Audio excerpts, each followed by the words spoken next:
Be starting momentarily once we're all get the all clear sign.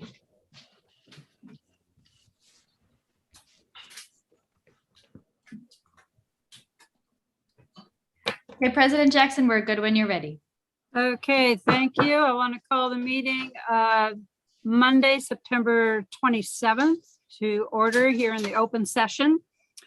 I just want to note we're celebrating this month in our school just in Marin County, having the highest vaccination rate in the state and the lowest case rate in the state. So this is just a phenomenal effort on the part of our public health officials and our school and our education officials. So I want to thank them all for the work that they've done to and doing it with an eye toward disparities to access and equity to make that possible. And this is the same focus and energy that we bring to every day to our immigrant and refugee families. And so today we are going to be celebrating National Hispanic Heritage Month, and we'll be talking about that very soon. I also want to welcome new student trustee Alex Cruz from Madrone High School, and you'll be sworn in next month. But in the meantime, we want to welcome you, invite you to introduce yourself when the student trustees give their brief report about what's happening so we can hear what's going on in the schools. So with that, I want to note that the agenda item is announcement of reportable closed session action. And we did take one action that's reportable. We took action to appoint Julian Rivera as the San Rafael City Schools COVID response coordinator. This was a motion by Vice President Natutua Tagaloa and a second by Trustee Lucia Martel Dow, and it was a unanimous vote in approval for the appointment. So I would like to turn it to Amy, if you could please introduce Julian to our community. I am just seeing if he is joining us yet. I don't see him. Christina, do you see him listed there? I don't see him. Okay, well, let's hold off on that for a minute. Okay. You let me know if he comes back. The next item on the agenda is the approval of the agenda. Do I hear a motion? So moved. Second. Okay, been moved and approved the agenda for the evening as posted. Trustee Marina. Aye. Trustee Martel Dow. Aye. Trustee Daly. Aye. Tuatagaloa. Aye. I'm an aye, and so that we have an approved agenda for the evening. Is he here? Not quite yet. Bear with me just a Not few yet. more minutes. Okay, so we will now have our marvelous presentation by our superintendent about Resolution 2122-9 in recognition of National Hispanic Heritage Month. Thank you, President Jackson. So yes, it was first observed in 1968 as Hispanic Heritage Week under Lyndon Johnson. And then 20 years later, Ronald Reagan expanded that to Hispanic Heritage Month in 1988. It starts on September 15th and goes to October 15th. And that's significant because September 15th is the anniversary of independence for many Latin American countries, including Costa Rica, El Salvador, Guatemala, which, by the way, is where most of our students are coming from, Honduras and Nicaragua. And then in addition, Mexico and Chile celebrate their Independence Days on September 16th and 18th, respectively. Also, Columbus Day or Dia de la Raza, which is October 12th, falls within the period. So that's why we do it at that time.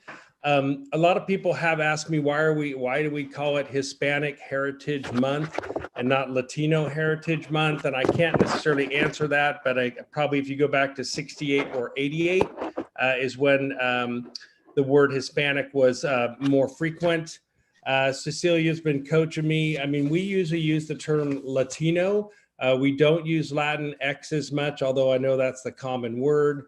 But, you know, Marina and Lucia, you guys can chime in on that one. But from what I can understand, Hispanic refers to people who speak Spanish or are descended from Spanish-speaking populations, while Latino refers to people who are descended from people in Latin America. So if I got that wrong, you guys can correct me on that.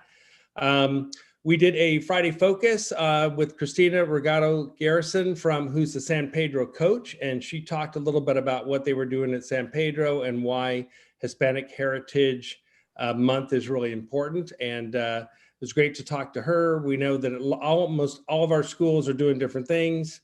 Apollinar at Venetia Valley is doing some great things at the end of the month on October 15th. He's bringing in some guest speakers and things, so that should be great. So there's a lot of different activities. Clearly, the vast majority of our students are Latino, and obviously a lot of the contributions from Hispanic and Latino people in our history has been overlooked or ignored.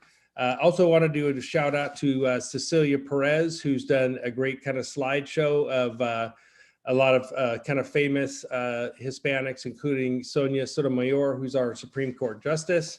So there's, again, a lot of great things going on. So I'm not going to read the whole resolution, but just a couple notes. Santa Fe City Schools does support and value diversity and inclusion in education. The Latino population in the United States is projected to grow to 107 million by 2065, at which point the Latino population will comprise more than 24% of the total population. So whereas more than 1 in 4 public school students are Latino, and the share of the students is expected to rise to nearly 30% by 2027. We just really appreciate the diversity in Santa Fe. I think we all love being here, helps us work on different languages. I've said a lot of times that being bilingual, I think, is one of the most amazing assets you can have. Not only does it help you to communicate directly with people when you travel, but especially here in California, to be able to speak directly to people through their language is a great thing. And it also is a great economic incentive for our students, because we can't find enough teachers, administrators, classified staff who are bilingual. So it's a great asset, and getting that certificate of bilingual instruction is really important. And we have a lot of students who do that. One last thing I noticed today was that we just had the census that was done. For the first time ever, 2 Hispanic surnames, Garcia and Rodriguez, are in the top 10 of most common names in the United States. So there you go. So times are changing, in my opinion, for the better. And so with that, I present to you our resolution in favor of Hispanic Heritage Month. Oops. Thank you so much for that overview. I will look forward to someone who wants to, if anybody wants to make a comment about this at this point, or to make a motion. Yes, Marina, go for it. Thank you so much, Jim. You made such a great presentation on who we are and why we celebrate the Hispanic month during October. I did celebrate with the family Independence Day on the 15th. One of my daughter's last name is Rodriguez. And, we are so happy that we are being recognized now officially by the school district. And with that said, I would like to move that motion. Great job, Jim. Yeah. I can support the, second the motion, sorry, for one moment. I forgot what I was supposed to do. So excited about this, Jim.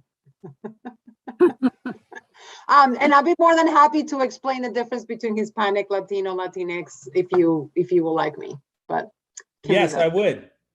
Sure. So, well, the term Hispanic comes from the 70s when they had the census done. Actually, it's related to the census, and the government, I think Congress, wanted to create a label to include Americans or people in the United States who were Spanish-speaking Americans or Spanish-speaking people in the United States. So they created the label Hispanic, and they also, and in Spanish, there's a word like Spanish-speaking, which is Hispanohablante, so people that speak Spanish.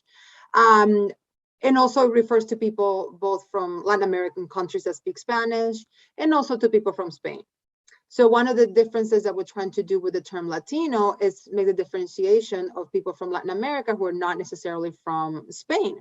So that's what we make the distinction for Latinos. And the other big distinction is that Latinos also include people from Brazil. In Brazil, people speak Portuguese and not Spanish. So there's another way to include folks who are from Latin America who are not necessarily Spanish speaking. It's another reason. And then another thing that people are doing right now, and in order to be more inclusive, is adding the Latinx as part of some of these labels to be more inclusive with LGBTQ positive plus people. And then the other thing is that we are trying to be more inclusive with the language. And of course, it is a little bit controversial sometimes, although perhaps not as much as people think, because we are okay with using either label, I think most of us. But if we want to be more inclusive, a lot of people are using Latinx as part of their a part of the way they describe themselves. But I don't want to speak for other Latinos, Latinas, Hispanics in this call, but that's kind of the most important demographic information. It has to do with the language and it has to do with the country of origin. Thank you. Thank you. Any of our student trustees have a word to say or want to speak up on this one? Okay, I'm going to take a roll call vote, and on this one, we'll make it the second vote that we take with all of our student trustees voting as well. So I will call on your name, and if you support adopting this resolution for our school district, say aye. And if you oppose, say no. And I will start with Alex. I will not be calling on you because you're not sworn in yet. So, but next week, Sophia Weinstein. Aye. Leonardo Garduño. Aye. Talia Harta. Aye. Oh, Danielle Tafoya. Aye. Tafoya, sorry. And we will go with Gina Daly. Aye. And Natu Tuatagaloa. Aye. And Lucia Martel Dow. Aye. And Marina Palma. Aye. And I am an aye as well. Did I get everybody? I believe so. And that matter has a super majority on it. So thank you so much for bringing that to us. And we look forward to celebrating that in our school district the rest of this month. With that marvelous news, I'm going to go back, and I did share the news about action in closed session, and I'd like to ask our Amy Bear, if you would please introduce Julian Rivera to us. Let's see. Thank you, President Jackson. So I'm thrilled to announce that the board in closed session appointed Julian Rivera to be our COVID response coordinator. This is a brand new position and right now a temporary position. Hopefully COVID will be a temporary situation, right? It's a grant funded position to provide personnel to support our testing efforts in the district. And Julian comes to us from the Windsor School District, where he is serving as the pandemic response coordinator. So welcome, Julian. And I wanted to just give you a chance to introduce yourself briefly. You're on mute. Please unmute yourself. Thank you, Amy. Great to be here. As you said, COVID is it's a situation that has impacted all of us. There's a lot of work to do to make sure that we can all stay safe and that we can do what we're supposed to be doing at school, which is learning without being worried too much about getting this terrible disease. Much of us are vaccinated, but even though that we are vaccinated, it's a challenge, and we just have to keep our guards up until we are over this situation. Okay, thank you so Thank much. you. I want to see if our trustees have any words of welcome to you. Okay, Trustee Daly. Welcome, Julian. We're so happy to have you join the SRCS family. And this position is super critical as we do everything we can to make sure that our students and teachers stay safe in school. And a lot of that has to do with making sure when someone does get a positive, that we act very quickly to do contact tracing and make sure that we are only keeping people that absolutely need to be out of the classroom. And so you play such a critical role in making sure that our students can continue to learn and also just keep everyone protected. So thank you for joining us. You've got a lot of work ahead of you, but you have our full support. And we're looking forward to having you as part of our SRCS family. Thank you very much. Else? We'll let Gina's word stand on behalf of all of us for that. Thank you so much, Gina. The next item up, let me see, I've got to get my agenda back up. Sorry. A lot of screens here. The next item up is announcements. So we'll start with the board trustees for announcements, and then we'll have superintendent, our student board members, and our labor reps. I would ask you each to keep it to about a minute each because we have a lot of people speaking. So who would like to go first on the board?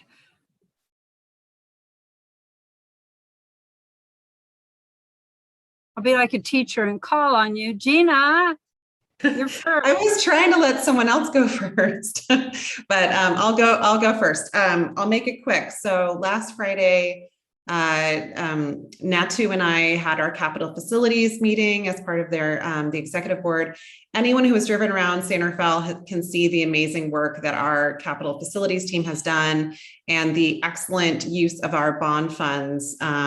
It's really amazing to see, and I just can't wait to see the full completed projects, the STEAM building at San Rafael High School and the frontage project at Terra Linda High School. It's really, I mean, world-class facility. So very exciting to get that update. I'm sure I'll be hearing more in upcoming board meetings. The other thing I wanted to briefly mention is I'm sure a lot of parents and teachers and our students have been paying close attention to Pfizer asking for FDA approval for 5 to 11-year-olds to receive the vaccination. So please be on the lookout for Marin County Office of Education is having a couple of educational events for students and parents to talk about what's new about this vaccine. It's actually a smaller dose that has the same immune response as those that are 12 and older. And there's going to be 2 upcoming events. There's one on September 13th that is English speaking, translated into Spanish. And then on either the 20th or the 21st, there will be a Spanish translated into English. And I believe Lucy and Marteldell will be part of that. So we're very proud to have one of our own participating in that. But please keep your eyes out for that, spread the word, and as soon as these are available, let's get everyone vaccinated. Wonderfully put. Lucia. Well, yeah, since Gina stole my thunder over here, so I'm just gonna just announce it real quick. It's all good. Gina and I are great teammates over here. So I know, yes, one of the things that I wanted to say, I'm very happy that I'm going to be doing the event is on the 20th, like Gina mentioned, is the one in Spanish. There's going to be the one in English and the one on the 20th. It's going to be at 6 o'clock. And yes, I'm going to be moderating it. And one of the people going to be attending is Lisa Santorum from our Office of Public Health. So I'm very excited about that. And I'm not going to talk much about another item that probably the students are going to be talking about, or Jim, but we have some of our meetings with our student board members, and I'm always at awe how articulate and how many great ideas they have about the things that they want to see in the council and the student council that Jim is trying to put together. And I participated in one of those calls. So I would love to hear from them in their updates. One of the things that they're doing to recruit more folks for the advisory council. So that's what it is. Thank you so much.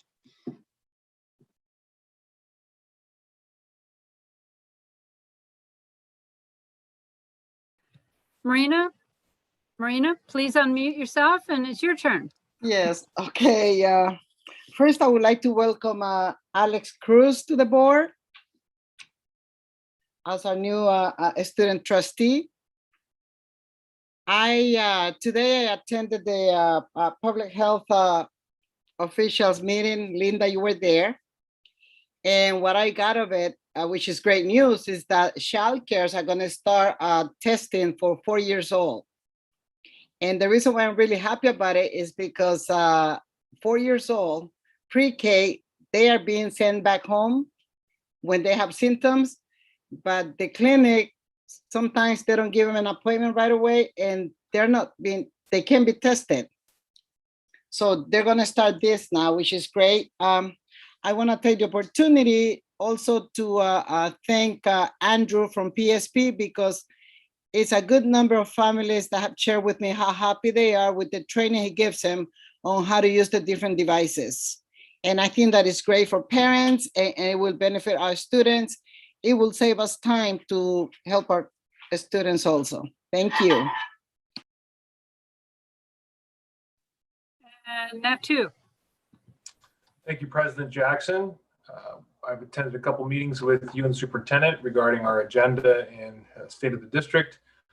As Gina mentioned, we had a great capital facilities meeting, and we talked about some of our projects, and we got out of the gate with a really great project at the San Rafael High School Stadium. And since that time, we've completed a bunch more projects across the district. We've got a great track record of building these projects and building them, in time, under budget, and using our funds very well. We've got a great team in place with our construction management team, Van Pelt. So very happy with that. We also have a bunch of additional work to do over the next few years. So look out for some information on how we're going to raise the funds through a bond and possibly the state bond as well, in terms of finishing our projects and focusing on some sustainability, which will really help us save money in the long run with solar and other items. And then the transitional kindergarten classrooms, that'll really help us with that as well. So a lot of good stuff going on. District is very busy, humming along. So really appreciate all the hard work by all the staff, especially the teachers who have really re-engaged with the students, and students getting back into the swing of things and trying to be as safe as possible. Really appreciate that. Love the efforts of all the sports teams out there, getting the Twitter updates and seeing all the families supporting. I had a nice time at Friday night's game at San Rafael High School. So that's, again, it's kind of that get back to normal thing. So it's really nice to see that. Really good to see people out and about. So just, again, being safe and following all the protocols, it's really nice. So that's it for now.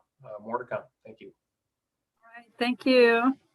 Make sure. Okay, I'm off mute. I've had meetings with superintendent and vice president Natutua Tagaloa about board meeting prep and items that come up. Went to the San Rafael High School site committee meeting, which was just so much fun to be hearing about what's coming up on that construction at the campus there, and the kinds of questions that we get asked, and for input from teachers and parents and students. Also attended the Marin Public Health Update with Trustee Marina about COVID, and the San Rafael Chambers Showcase, which our superintendent, who is going next, may also want to share about. And after our superintendent, I'll just be asking students to raise your hand and when you're ready to go, and I'll call on you. Thank you, President Jackson. So a couple things. One, I think everybody knows, but we do have a sub crisis in the district. It's been very, very difficult to get substitutes, along with some other staff members, instructional aides and things like that. So we're encouraging all of our teachers, if they could, to not take, personal or vacation days on Mondays or Fridays. And our teachers do help out, especially at secondary, where they cover for each other's periods. So we appreciate that, but that is a big problem. Another one is that, we are seeing some of the emotional, I think, results of COVID, and we're having some kind of extreme behaviors in some cases in probably all of our schools, with kids just trying to get readjusted and things like that. So I really appreciate the board giving us, the full-time counseling positions, and, we could have 10 counselors at each school, and unfortunately it still wouldn't be enough. So everybody's on overload, the principals, our teachers, our classified staff. So we didn't get fully recharged this summer, and I know we're trying to get out of the woods, but staff is still working super hard and feeling a little overwhelmed at times. And then finally, just wanted to congratulate Dan Zeich. He was awarded an honor by the Sustainable Santa Fe group, and over the weekend, last weekend, for the charging station work that he's done. So Dan, congratulations on not only doing a great job with all our capital facilities, but on getting that award for sustainability with charging stations. Thank you. Thank you for that. And so now we will have our, let's see. Got lost again. Our student trustees. So we'll see whose hand goes up first. Sophia. Okay.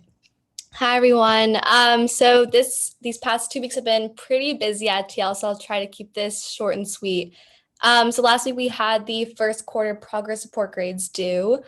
And in addition, like Mr. Holcomb just mentioned, we've had some issues with student behavior on campus.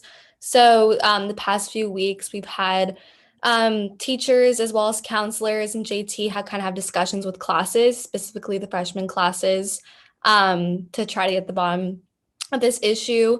In addition, students have just been feeling really, really overwhelmed with the homework load, specifically from the transition from online to in-person school. So what we're trying to do right now is me, along with some other students, we're trying to organize a short meeting with teachers and other student leaders just to discuss this feedback from students, because it's gotten to the point where a lot of students are just feeling extremely overwhelmed. It's just really challenging mentally and physically to go to school every day. We've also been having safe routes to school surveys to measure the number of students traveling to and from school by various modes of transportation.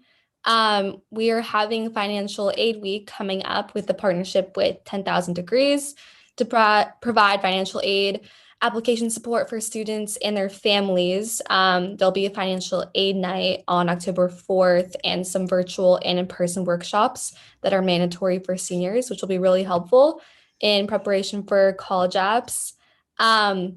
Also, students are extremely grateful for the full-time district librarian. Students have already checked out over 150 books, and there have been 12 different library orientations, which means that there are over 400 students who have been welcomed to the library, which is super exciting. Every time I walk by, there's tons of students, sitting there in their off periods, reading a book. It's just a time for students to socialize in there and really utilize the space to its full advantage. And lastly, students are also really grateful for the Student Wellness Center.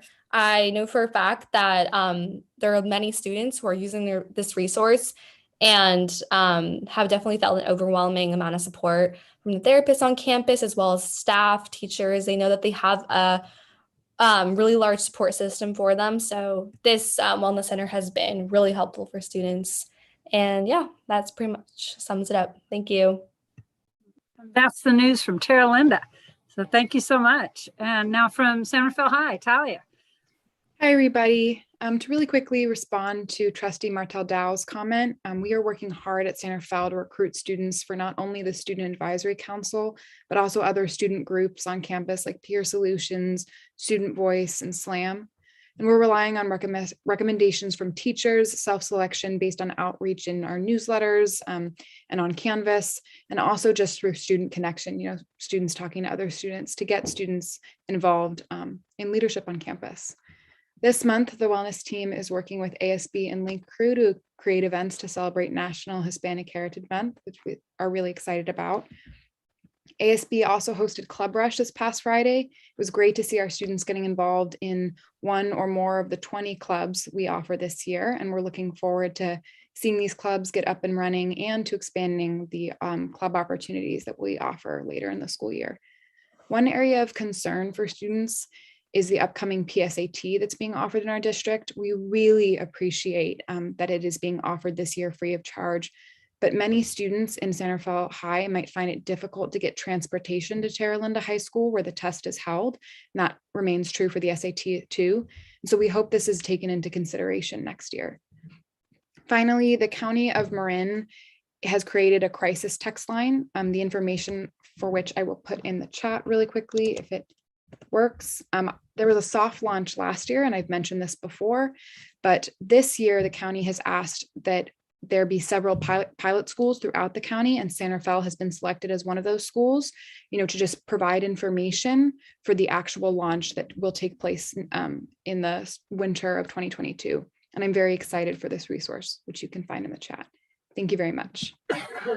Okay, thank you, Talia, for sharing that information. I think that's something, this is the kind of thing that our student trustees can each take back to your school sites, and then we'll work with the adults too. Who would like to go next? Leonardo or let's see, Daniela, please. Hi, everybody. At Davidson, we've been having a really busy week. Students are getting into other classes on time, and everybody's just kind of been settling in still. And being in person was kind of hard, getting students to behave in classes, like how Jim brought up. But I also been really busy working on helping teachers recruit students, not only for student advisory, how Talia said, but for other groups we have. So like ASB, and I think this other program that I don't remember as well. But we all been having a busy week trying to figure out everything. But honestly, it's going really well at Davidson. And yeah, thank you. Thank you. That's the word from Davidson. And now we'll go to Venetia Valley. Leonardo. Hello. So I forgot to talk about the Hispanic Heritage Month, but I'm talking about right now. So on September 15, we kicked off celebrating National Hispanic Heritage Month by having a multicultural event where elementary students got to learn about the different countries that celebrated their independence: El Salvador, Guatemala, Honduras, Costa Rica, Nicaragua, and Mexico. And some elementary students came to school dressed in their native countries' clothing too. About the student council, that I've been talking with Mr. George and Principal Quesada to identify other students to be part of the Superintendent's Advisory Council, and we are close to naming those other students. And yeah. Great. That's great. Thank you so much for that. So I think Alex, we'll get you next time, but that's kind of how it goes. And we look forward to hearing your update from. But today, if you could give us a brief introduction of yourself, and then we'll get into the business next meeting. So if you could unmute, there you go. Hi, my name's Alex. I go to Madrone. I'm 16. I'm kind of nervous to be here, but really excited at the same time. I like to be outside a lot. I have a big family, Hispanic family. So I'm really, oh man, I'm nervous. Sorry. Yeah. That's great. Well, thanks so much. I think you'll find that you'll get less nervous over the months, over the meetings. You have some trustees here who can step right up, and that will be you in just a couple of meetings. So no worries about that. We're just really thrilled to have you with us so that we can hear what's happening at Madrone, what you hear is the issues and successes. So we look forward to that next meeting. And as Lucia Martel Dow says, welcome. And now we will hear from our labor partners. So I'll see if there's someone from CSEA who wants to. Hi, Katina, please join us. Hi, Linda. Hi, good evening, everyone. My name is Katina Pantazis, and I am the union representative for CSEA, the classified staff at San Rafael City Schools. I would first like to thank both teacher unions for unsolicited praise of classified staff at the last board meeting. It was very nice to hear, and I made a point to share it with the classified staff. Thank you. I would like to take a moment to talk about classified job descriptions. This is the time of year when managers, principals, supervisors need to read our classified job descriptions.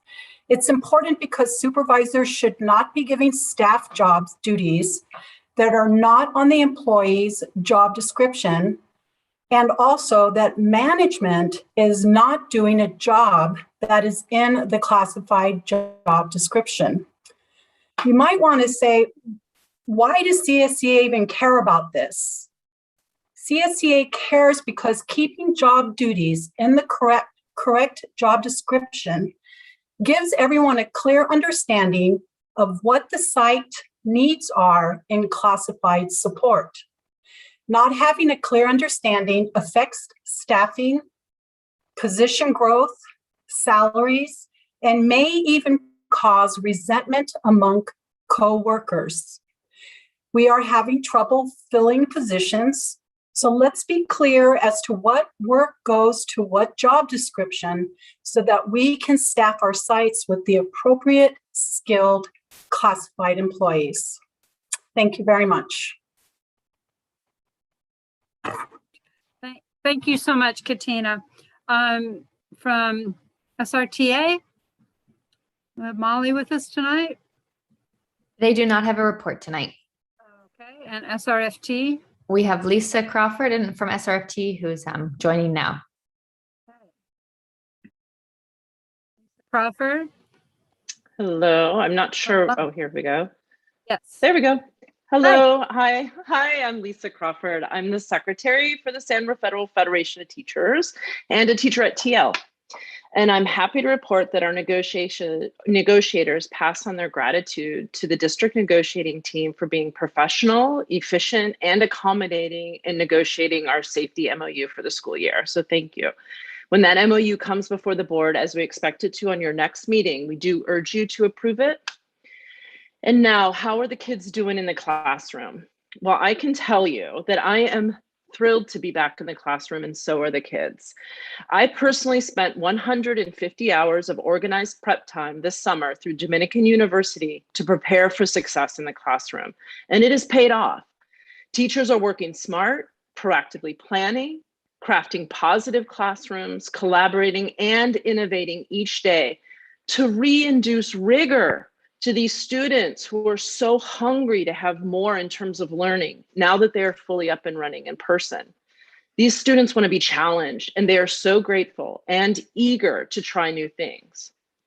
However, teachers are also working very, very hard to manage cohorts of students who faced adolescence, such a critical time in development of maturity and decision-making skills, who faced it with relatively little structure or accountability and copious amounts of stress due to the pandemic.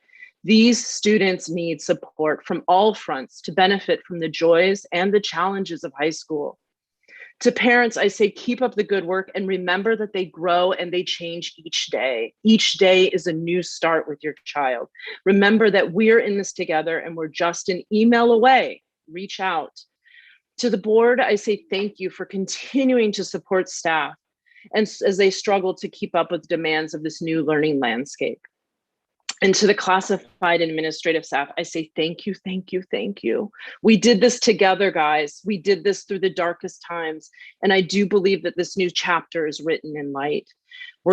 So how are we doing in the classroom? I tell you, with the help of all of you, we're doing all right. So thank you. All right, thank you very much, Lisa Crawford from SRFT. I'm very glad that we get these reports from our union partners, and so we can have that insight and hear about how things are going on the ground. The next agenda item is public comment on items that are not on the agenda. We allocate a certain amount of time for this. We do have a time limit on speakers, and while people are, well, we'll let Christina let us know if there's anybody who wants to speak on an item that is not on the agenda tonight. I'm seeing one, George P. Okay. So, all right. George P. President Jackson, would you like a time limit or? Yeah, we do have a 3-minute time limit. George, I know you'll do your very best to stay within that. Of course. I've met with the 2 middle school trustees and also met today with the distinguished trustee from Madrone High School. And I'm impressed with each of them. They are anxious to begin to contribute significantly to the work of the Board of Trustees, and I'm planning to meet with the two high school representatives very shortly. I know they're up to their ears in work, but I hopefully will be able to help them be more effective in their work to represent their schools in the board's actions. I might also say that the support that I'm getting from the district for my work is excellent. And I'm very pleased to report that Adam Fletcher, who is an authority on student voice, international authority, and CEO of Youth and Educators Succeeding, is very excited about working with us to make this a more and more powerful opportunity for young people to be significant voices and meaningful voices in the work of the Board of Trustees. So SRCS rocks. Thank you. SRCS rocks. Got that, Superintendent? So thank you very much, George, for that public comment. We look forward, and I do hope you can let us know through our superintendent, let the board members know about Adam Fletcher's work and if he's coming here, because I think we'd all, student trustees and other trustees, all be interested in knowing and meeting him. You have been a support on this work. Staff reports. So the first item up is a student voice staff report. And I'll turn it over to our superintendent for that. I am going to go off screen for a minute. I have to get a glass of water. But I'll be listening, Jim. Thank you, President Jackson. So yeah, we're super excited about student voice, and I couldn't be more proud of the student trustees that we have. You guys are doing a fantastic job, and I know you're swamped with 10 million things. So we appreciate your coming to not only the board meetings, but just so everybody knows, we meet on Monday nights as well in the off time. And really what we've been trying to do is plan for the Superintendent's Student Advisory Council. So everything we're doing this year, hopefully, is in the Together 2024 blueprint, and student voice is initiative number 1. Christina, you want to go to the next slide there? So I think, as everybody knows by now, we have 16 focus areas under student success, staff success, community engagement, and systems and structures. So tonight we're talking about how we're trying to strengthen student voice. Next slide, please. So the goal here under student success is that we will ensure that every student graduates with a profound love for learning, experiences a learning environment that nurtures and engages and develops the necessary skills to meet the challenges of an ever-changing world. So under each of our goals, we have kind of an elementary focus and a secondary focus. So at the elementary level, the outcome is for students to feel increased ownership and belonging at their school sites due to the use of student input from student council and surveys to make changes that impact school climate. We will be doing a Youth Truth survey again this year in December, which is awesome. Gives us great information from staff, students, and parents about everything we're doing, from academic rigor to how students and everybody feels included in the school. It's got bullying, it's got drug and alcohol use, it has how involved parents feel in the decision making. So we will take that survey in December, and then we will ask parents, students, and staff to kind of go through the top results of that. So that's kind of one SMART goal measure about how we're doing. And then in terms of our strategies, it's really, that'll give the students something to look at and see, what are the 2 or 3 things the school is doing well, and what are 2 or 3 areas where we need to improve. And really at the elementary level, that's done through student council in 4th and 5th grade. Next slide, please, Christina. So at the high school level, the outcome is that high school students will have a venue to impact systemic change at their schools and throughout the district by engaging in site-based or district-wide empowerment groups that will build leadership and advocacy skills and identify priorities for action. So at the end of the year, we want our Student Advisory Council to identify 3 key areas and then to take action on each one. And then hopefully they'll do that at the high school as well, at the site teams.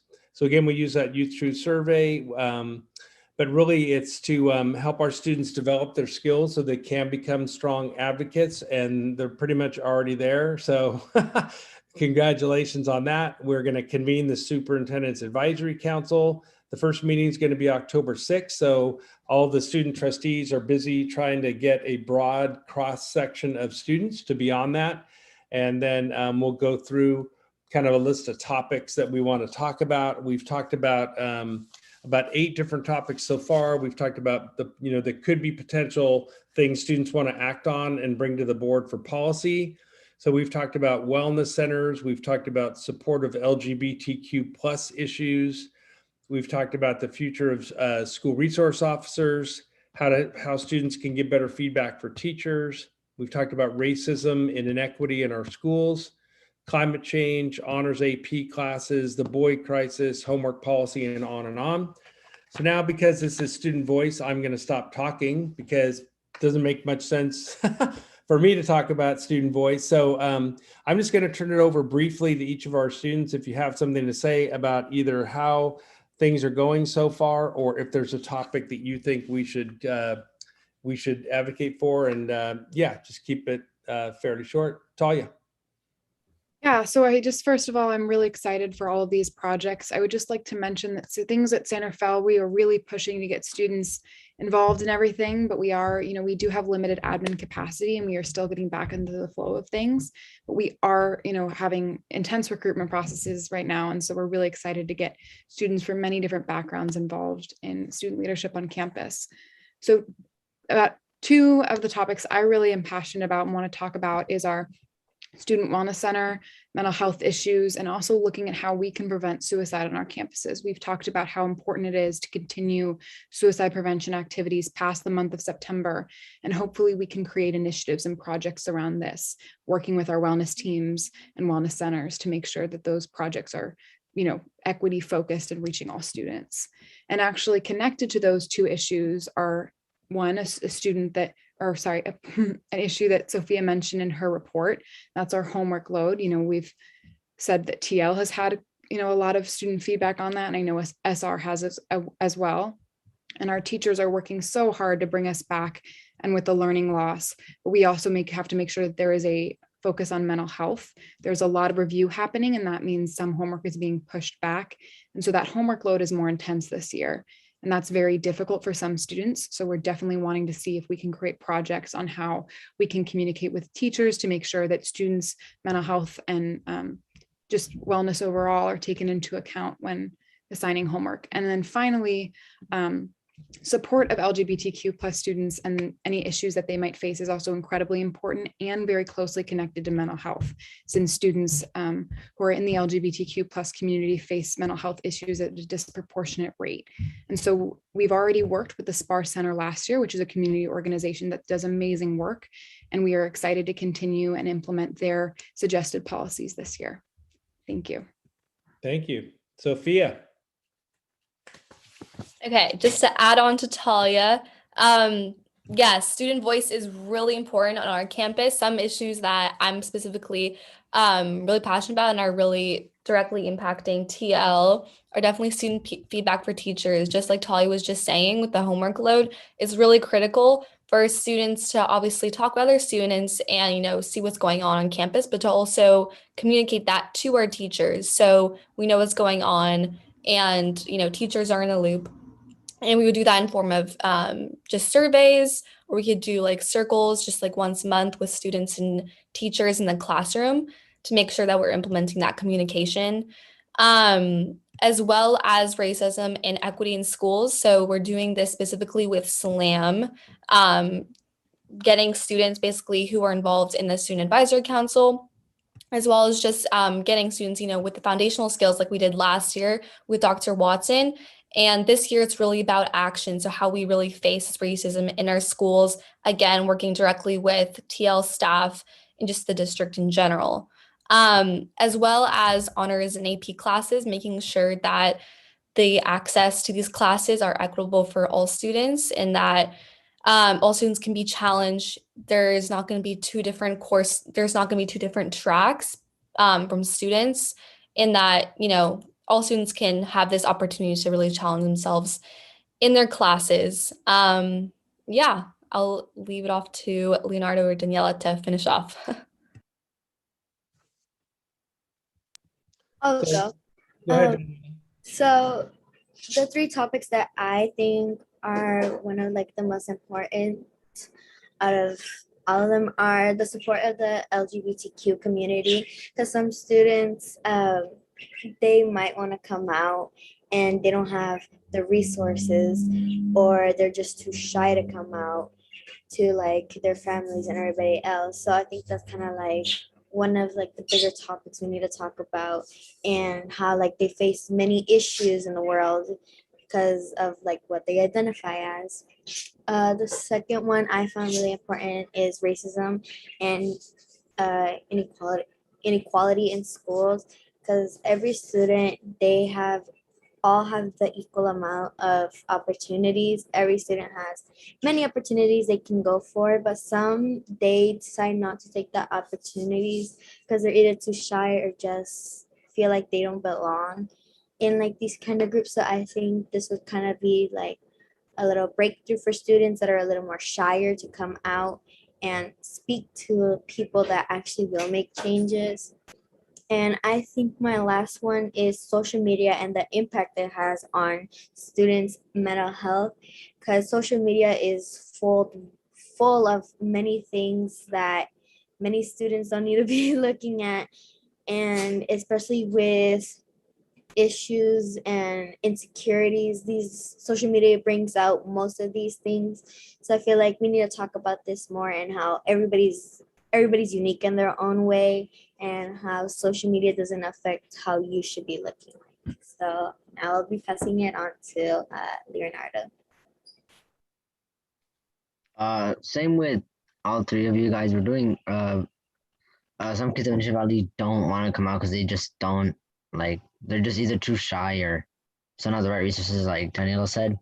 Also here racism isn't like, we don't do much racism at school because no one does anything like nice, but besides the point, we're all good. All right. Well, Alex, I don't want to put you on the spot. You can always pass. Are there any other issues that that you think are important for us to talk about? All right. No, not recently. We've all been good at Medrone. Excellent. All right. So that kind of concludes our student voice report, and just want to thank Lucia. She comes to all of our meetings as the board rep, and George has been doing a great job too. But it's my favorite initiative, I have to say, because our students are fantastic and they know what's working and what's not working, and we need to do a better job of listening to what they say. So thanks everybody for all your hard work, and I look forward to making some things a reality in our first superintendent's advisory meeting on Wednesday, October 6th. For that. So now I'll bring it back to the board for some questions or comments. And Lucia, why don't you go first, since you're the rep on this, and any thoughts or comments you might have at this time. Thank you, President Jackson. I don't have that many comments except reiterating what Jen was saying about how great this project is and how important I think it is for the schools. And just a note of gratitude, because I know how busy the students are and how many competing obligations around sports and homework and family, religion, and there's all these different activities that I think youth and are engaging, because they have to go to school and do everything else. So I think this is really just be grateful that they can spend time doing this, and whatever energy they can put into this initiative, so that we can learn what is actually going on. It's very hard for me as a trustee otherwise to know the day-to-day of what a student life looks like. So just by saying these things to me, is that how we can learn. And I am sure other trustees feel the same way. We're not walking on your shoes, and this is the only way we can actually know what's going on. So I'm very grateful that you can spend that time in whatever way you can to let us know what's going on. Thank you so much. Great. We'll see if another trustee has a comment. Gina, and then Trustee Palma. I just want to say a note of gratitude for all of our student board reps and everyone else who's part of these student groups. One of the most important skills you will learn in life is how to speak truth to power.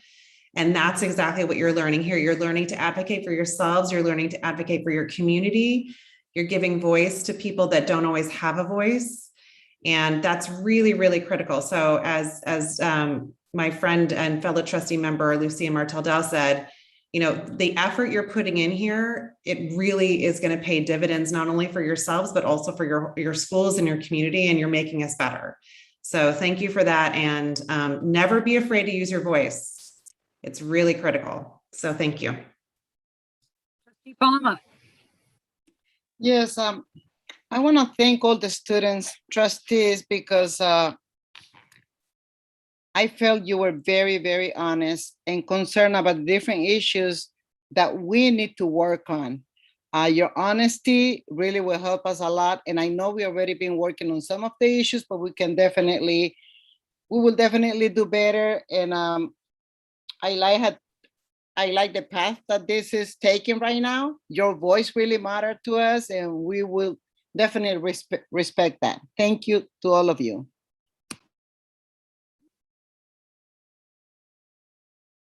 Vice President Tua-Tagovailoa, do you have anything to add? Yes. Yeah, I concur with my fellow colleagues. All great comments, especially the speaking truth to power. That's a big deal. I will just say that, over the last 20 years, the conversation has changed dramatically.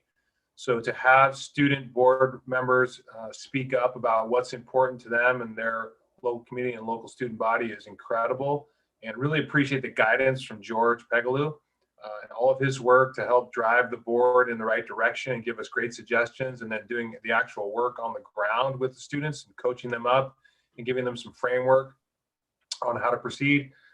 That's an invaluable resource from George. Really appreciate his help and being part of our community. And just again, as we say, just keep doing the work, right? It's not easy, but keep doing it. And if you ever run into a problem, you've got 5 board members here to support you. You can reach out to any one of us to walk you through any kind of an issue or a problem, or if you just need to brainstorm and talk, we're here to help. And of course, if we're not the people for you, there's other people in the district that can also help. So remember that there's resources around you that you can leverage. So don't try to do it by yourself. Okay, thanks. Thank you. That's perfect. So I'll join now too in saying that this is, there's a saying, don't give up before the miracle. So a few of us have been around wanting to have something like this where you are supported in sharing what you hear about homework and classes and if it's all good.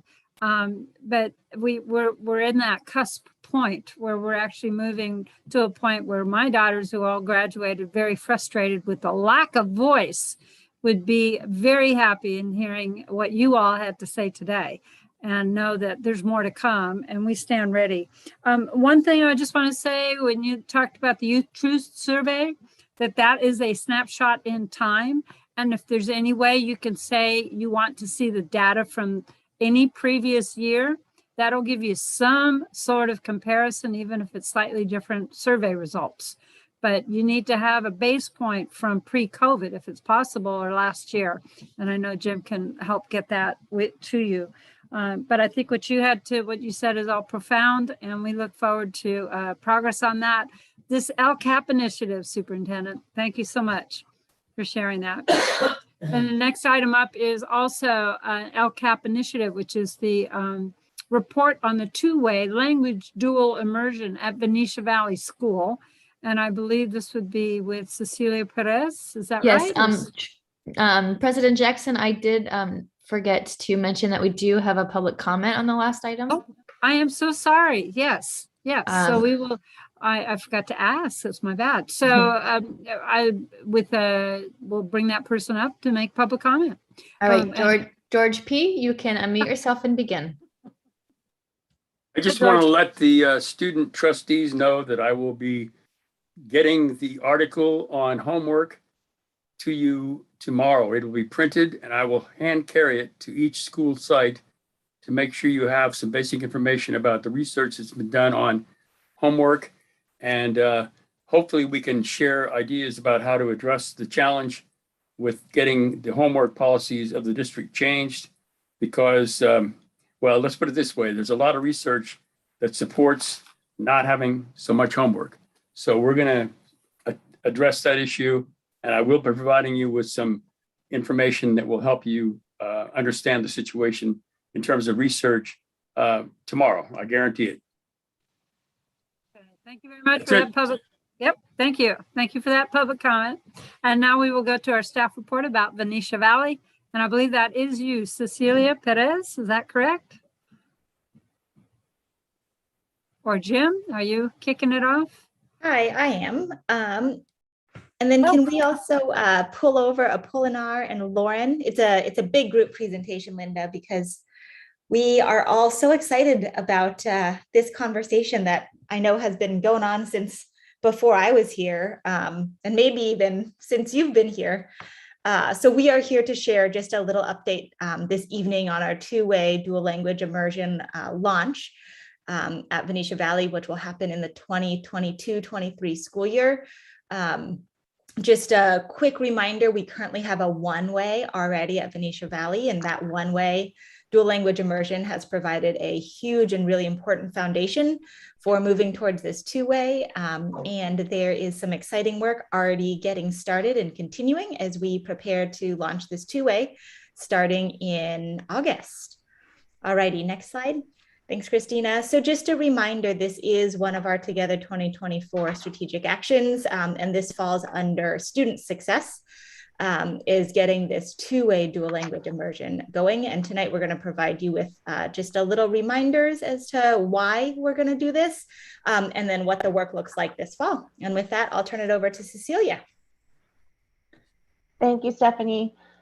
So we just wanted to put in context how the dual immersion program, or the two-way program that's kind of being revised and redefined at Venetia Valley does fit into, of course, our Together 2024 plan, but it's also written in our EL master plan. It's actually one of the program offerings that we have in our EL master plan that truly creates a pathway to academic success, and all of the goals that we have for our English learners in terms of reclassification, and our English learners, and in the future, our Spanish learners, to earn the seal of biliteracy, which is a huge accomplishment it's a great mark of academic success, a really social, cultural competency, but also it makes them more competitive in a global society. It aligns as well with our the work that came out of the Ed Trust West Equity Blueprint, and aligns with our equity plan. And of course, the hard work that's happening at the high school level to build the graduate profile. All of the research behind dual immersion programs and bilingualism directly supports all of the characteristics of the graduate profile that we are working towards as a district. Next slide, Christina. So this just breaks it down into the three pillars of bilingualism and biliteracy, a quality bilingual program. Of course, we want to accelerate our English learners' proficiency, acquisition of the English language. And language is power. So when we allow our students, our native Spanish-speaking students, to be exposed to a curriculum and daily activities in which they can really utilize their native language to best access literacy, math, science, social studies, we really are developing their overall sense of literacy, as well as the non-native Spanish speakers or English-only students that would be part of the dual immersion program. Overall, the research is pretty hands down that it supports literacy development. In terms of academics, the RAN report is probably the most quoted report when it comes to dual immersion. It's very extensive, but it shows over and over again that students in dual immersion programs typically outperform their monolingual counterparts in all the state mandated tests, regardless of demographics. So this will take out socioeconomic demographics that we tend to look at when we're kind of analyzing the data that comes from the state exams. Also, stronger cognitive abilities, problem solving, critical thinking, the ability to negotiate in two languages, to navigate that really heightens brain development. Of course, an increased vocabulary, but a lot of research shows that bilingual people or multilingual people tend to have better listening skills and can really kind of read the room or monitor their environment better than a monolingual speaker. In terms of sociocultural competence, we want to be able to celebrate and cultivate cultural awareness and appreciation for diverse viewpoints, counter narratives, basically every kind of component of our society that we have and what is represented and reflected in our classrooms in San Rafael.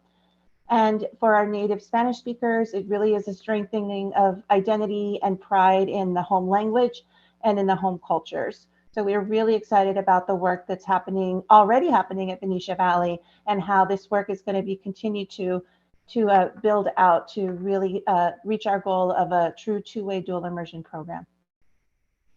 Next slide. And I'm going to pass the microphone to Apolinar. Thank you, Cecilia. Good evening, Madam President, members of the governing board, our board trustees, Superintendent Hogaboom, and everyone. Thank you for this opportunity and allowing me to share some information with a quick update on our program. So buenas tardes a todos. Gracias por tenerme aquí. As you all know, the one-way dual language immersion program is what we currently have at Venetia Valley, where students are primarily receiving instruction or bilingual education. So we can help our English language learners in developing their English speaking skills and their development of the English language. In moving towards our two-way dual language immersion program, we will now have a focus on Spanish language development as well, and then how we can make up those classes as we move forward. Two models that can be used, and one is that we select 50% of the students in the class are Spanish speakers, native Spanish speakers, and the other 50% are English speakers.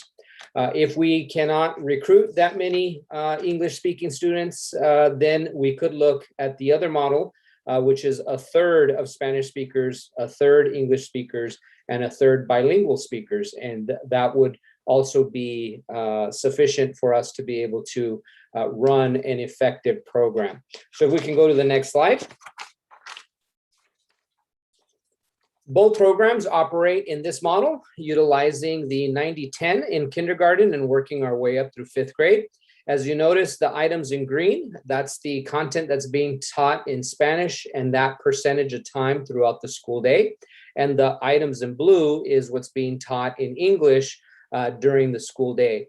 We do have a more specific breakdown of what subjects specifically are being taught in the given language, as we see here, and we'd be happy to share that with you so that you're familiar with that.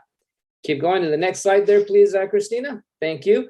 And so here, again, as we're preparing for our transition from the one-way model to the two-way model, we are asking for your support, the district support, in ensuring that we continue with our one-way model while those kids transition up through 5th grade and onward, while we then concurrently start our two-way program with our kindergartners. And if we have sufficient interest, we can also kick that off in 1st grade, given the percentages as to how close they are. And so that would be the goal, ideally moving forward. And then, like I said earlier, I think one of the biggest instructional shifts here is that we are adding a designated Spanish language development to the program, and students becoming proficient in both English and Spanish is obviously the key, what we really want to accomplish here. And then as we refine the 90-10 language allocation across all grade levels, again, depending on what subjects are being taught within whichever grade level, and we do have a chart that we can share with you all with regards to that. Item number 3 is probably one of the most important ones, and that's the planning for community involvement. We heard Ms. Perez just a moment ago talking about this. This is important. We want to increase our cultural understanding. That's definitely a goal. Our Spanish-speaking students, native Spanish-speaking students, have a lot to learn from our native English-speaking students, and likewise, our English-speaking students have a lot to learn from our Spanish-speaking students. And so by blending us all together and really promoting the diversity within the school is what we're hoping for, it's what we're shooting for, to really just broaden our own skills, our own depth of knowledge as well with regards to biculturalism. And so with that, thank you for having me, and we'll go on to the next slide. All righty, so this is an overview of the big action items for the fall. So from September to December, the dual language immersion working group will continue. This is really building off of work that they have already done. And it's a lot of the work that Principal Quesada was just talking about, which is really thinking through the curriculum, the assessments, what the day looks like. Are we being purposeful around language transfer? Do we have designated ELD and designated Spanish language development time? How are we making sure that we get the outcomes that research so thoroughly supports? So that is the focus of this dual language immersion working group. I suspect that this working group will never go away, because every year we're going to realize there's more and more things. Oh, we should have done that. Oh, I wish we'd thought about doing that. Or that worked so well. How do we double down on that, right? How do we learn more? So this work is a continuation of work that has already happened, and I suspect will be work that continues to happen for many years here. Early October, we plan to announce the two-way dual language immersion at Venetia Valley to the wider community in San Rafael City Schools. And shortly thereafter, Venetia Valley will be hosting a parent information session on October 21st, as both in-person and virtual is the plan right now. So we're really excited about spreading the word then and going out really early. And then in December, continuing to make sure we're sharing out, because we know that enrollment and registration happens not too long after that, in kind of January, February, March, depending on the school, is really when people are planning to register their students. And so we want to make sure we're getting as much information as we can out to the community. The big outcomes, the kind of two big things we are focused on right now, so both in the fall and through the spring, will be enrolling that ideal classroom composition for the 2022-23 school year. And so making sure, doing our best to have that 50-50 composition of language learners. And then being as fully prepared as we can with the curriculum, the assessments, and other plans to implement a successful two-way. So with that, I will leave you with Christina, who is going to talk about the marketing. You're muted, Christina. I'm always muted, so I'm not used to speaking. Just want to drill down a little bit on one of those next steps that Stephanie referred to, is really just getting the word out. We're going to get a jump on it this week. It's going to be our soft rollout, explaining in detail and in big amounts and small amounts everything that you're hearing tonight, so people can get a better feel for what the program is going to be and why it's such an important program for our schools to offer. So we're going to do the basics and go above and beyond as much as we can to help get the word out, particularly with our preschools, to make sure that students who are entering our schools next year and soon after are aware of the program. So flyers, a website, social media, making sure our principals have information to share, and then also featuring it this week on our weekly wrap, which is our district communication that we publish every Friday. And as part of that, our Friday focused video with Superintendent Hogaboom will be all about our dual language program. So excited to make sure that everybody who is interested has knowledge of it, so they can start thinking about it if this is something that they want to do for their family as early as next year. And then we'll just open it up to questions. Open it up to questions. Well, first I want to, I'd like to open it up to public comments. So we have those comments on our table, if we have any, for us to think about or for you to think about. So if there is public comment, someone would like to make a comment, please raise your hand. And Christina will make sure you get invited to join us on the panel here. I'm seeing one, Micah LG. Okay. Well, I'm delighted to invite Councilmember Micah Jordan-Scolati to say a few words. Well, good evening, everybody. I am so excited to, I'm walking my dog right now, but I had to stop and just applaud all the trustees, the superintendent, all the staff members. This was definitely a dream that happened. It was in the blueprint, and I was really sad to leave last December knowing that this project was still undone. So I'm so excited to hear that the trustees are all on board with this project. I think it's going to be a no-brainer. We are so lucky to have such an amazing, diverse community that this is going to benefit all our kids. The English, the native English, English as a second language, not only academically, but also I think is going to transform our community through the different sharing, like the cultures and really understanding each other. Plus, there is nothing like really understand a culture or someone when you're trying to learn a different language. So I really want to again applaud all of you. I really hope that you will have like a unanimous vote tonight. And thank you so much for everything you're doing for our community. I think it's going to be amazing. So muchas gracias. Thank you. Okay, thank you, Councilmember Jordan Scolati. We're just thrilled to have you with us tonight and to know the progress that we're making. So I'll bring this back for comments and discussion. I don't believe it's an action item, but it's an information item about where we're at and how we're moving forward. So Trustee Daly. Oh, can you hear me? Yes.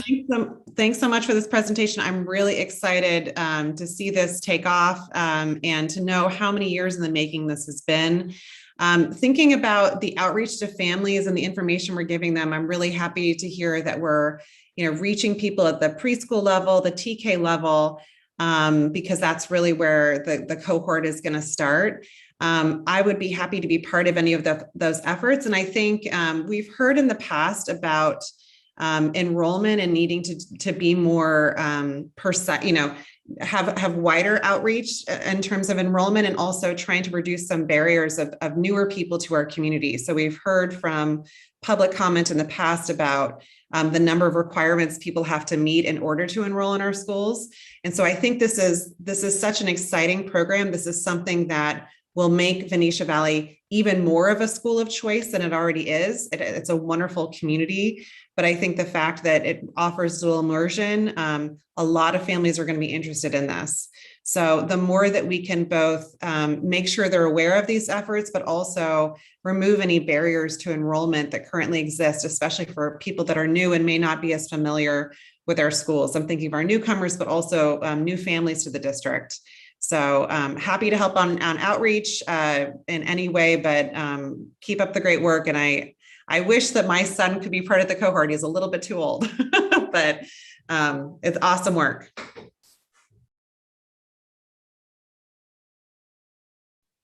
Thank you. Who else would like to speak? Trustee Martel Dow, and then Marina. Excuse me, Marina. I think Trustee Palma was before, so I will give her my time. Palma. It's okay.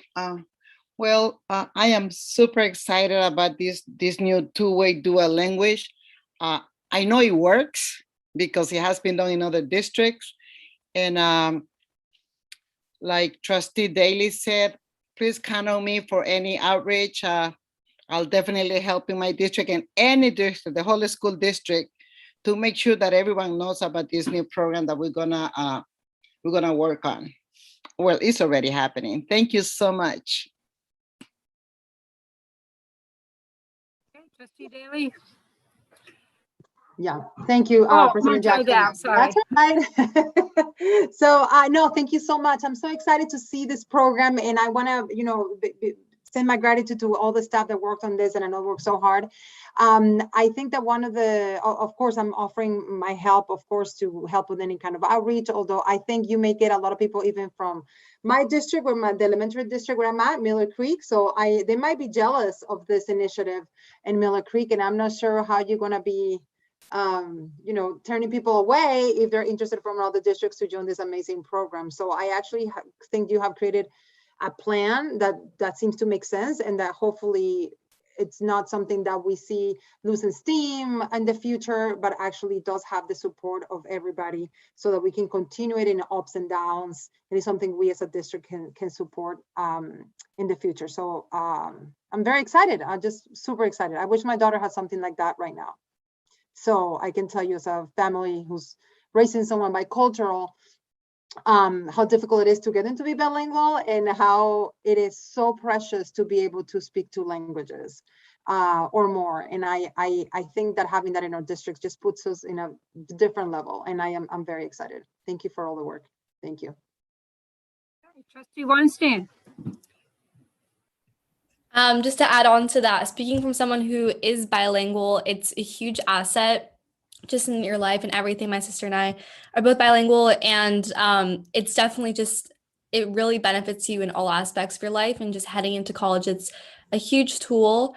And I just wanted to commend you guys. I can just see the great level of effort that's been done all the deep planning. And then I think it's also a really great idea to bring students who are English speakers and then also Spanish speakers, because oftentimes the best way to learn a language is through conversation with others.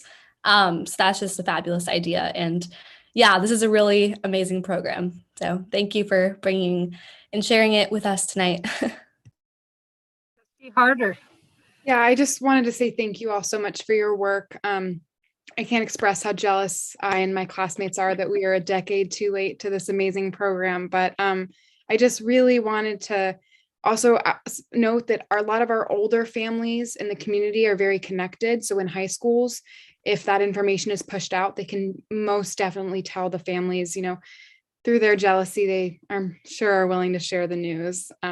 And I'm just really so excited for the kids who will get to experience this, because I know it will be, you know, immeasurably important in their lives. Thank you. Anybody else? Raise your hand. Who wants to speak on the board? Okay, Natu. Yeah, I just want to say that, you know, it's taken a few years here to get to this point, and I want to thank, you know, the former board with Trustee Micah, Lawrence Galati, and Rachel Kurtz, who supported this effort, and all the work by Myra Perez to get all the data to make this a data-based decision-making process for the board. And we finally come to a place where we're going to get this thing going, and having Cecilia Perez and Apolanar Quesada, in, you know, as a leadership team behind it with our curriculum people. It's a really great opportunity for kids and families coming into the district. And I especially like the transition plan, the fact that we're able to take what we have now and move kids through that, and then at the same time put in the two-way for the younger kids coming in. I think that's a great plan. I think it's really the way to kind of walk before we run, and that's how we make things stick. So it's a really good idea. And of course, the value of it is tremendous. The data says all day long that being bilingual and having any kind of inclination about another culture just makes you a much better student, a lifelong learner, and a really important part of our community. So thank you very much for everyone that's been involved. It's been a pleasure to watch the process, and I'm glad it's going to kick off next August. Thank you. Anybody else? I'll just add my voice. Natu and I were around in the early 90s. So a lot of people came in the 80s to San Rafael schools, and they came to San Rafael from Central America because of the wars in Central America, and and from Mexico because of NAFTA policies. And San Rafael School started a bilingual program at San Pedro School. And a number of us parents were all signed up to be part of that program.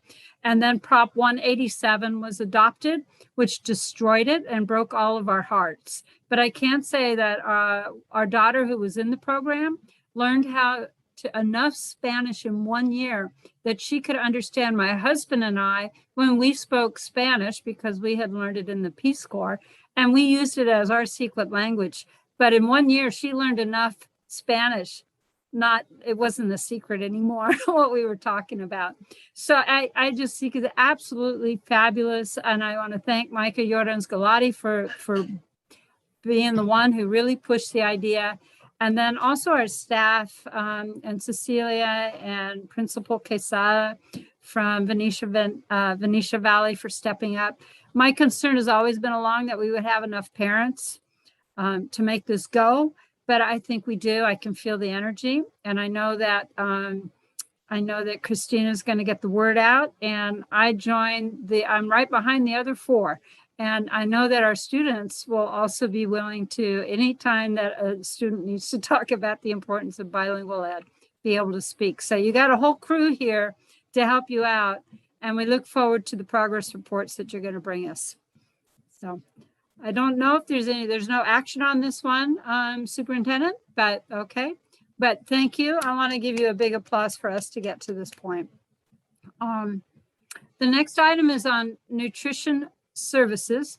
And I just want to say we'll have a report. We'll see public comment, take comments, and then we'll take a short break. So, and we'll come back at that point. So with that, I think I'll turn it over to our superintendent. Thank you, President Jackson. So yes, we are actually blessed in this district to have a fantastic director of our nutrition services, food services department in Alan Downing, who's really in a difficult job right now with all the supply chain problems and things, but still maintains a positive attitude and does a great job of working with our San Zuma farms and with wellness in the schools. So he's going to give us an update about what some of the challenges are that he's facing these days, but also B, some of the great work that he's doing. Bob, did you want to say anything? No, I think Alan can speak for himself, but I would like to also concur that he is an excellent nutrition services director, and we're really happy to have him.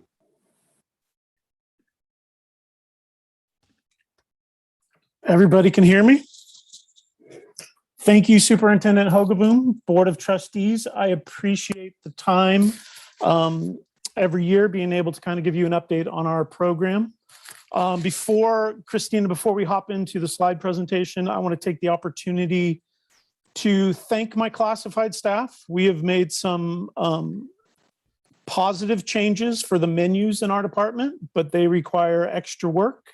We have also been short-staffed, and all of my staff that are here and working have been working their tails off and have been doing it since August 17th, where we have been serving numbers that we haven't seen before in this district. And I support the hard work that they're doing every day. Mr. Marcucci talked about in a meeting showing up every day. Reference to his daughter, and my staff have been showing up every day despite it being a difficult day every time. So thank you to all my staff in my department. I appreciate the hard work you guys are doing. Okay, Christina, you can switch. So some of the changes that we've made for the 21-22 school year, we've added more scratch items in the elementary menu and in the high school menus. We've started our partnership officially. We started it during the school year when the pandemic hit and things closed, and we kind of put it on a pause for a year and a half, but this is our official start. We had training with my staff on the 17th and 18th of August. And we spent 8 hours a day learning knife skills, how to prep vegetables, how to cook things, how to do things that my department has not been accustomed to doing for a lot of years. Our witch chef has been hired and should be starting soon. I received the paperwork today, so hopefully that'll be this week or next. Our high school district has had over 100% increase in participation over the 1920 school year. That was our last regular start to a school year when students were eating. Some of the reasons for this is all the students are eating for free this year. And we're operating the summer seamless option this year. And next year, all students will eat free again, operating the California Free Meals program. So this participation is going to continue, and it's a positive thing. Seeing a bunch of students in our cafeterias that never came in to participate before. So it's a great thing. We continue to work with Lori Davis and Sansuma Garden. It's a 100% organic garden. She received a large grant at the end of last school year and is kind of revamping the entire garden to produce more fruits and vegetables for our department. Another fun thing that we started for this school year, we applied for the fresh fruit and vegetable grant. It was awarded to Bahia Vista, and we are officially starting that tomorrow, I believe. So Christine, you can go to the next one. So some of the difficult obstacles that we've seen this school year, and they've kind of been all through the pandemic, but we did not have schools on campus. We didn't have students on campus. There's an industry-wide food shortage, and what is available, the prices have dramatically increased. And the other thing in the food industry, all of the supplies that you put your food in, the sporks, the knives, the napkins, the trays, the plates, they're in super short supply, and the prices have gone up dramatically. There's also a nationwide labor shortage in school districts. Our department is operating with a 36 per hour a day labor shortage. That's in 3 open positions and 2 long-term medical outs. So that's even before anybody calls in to, they don't feel well. We're short 36 hours per day, every day since the start of school.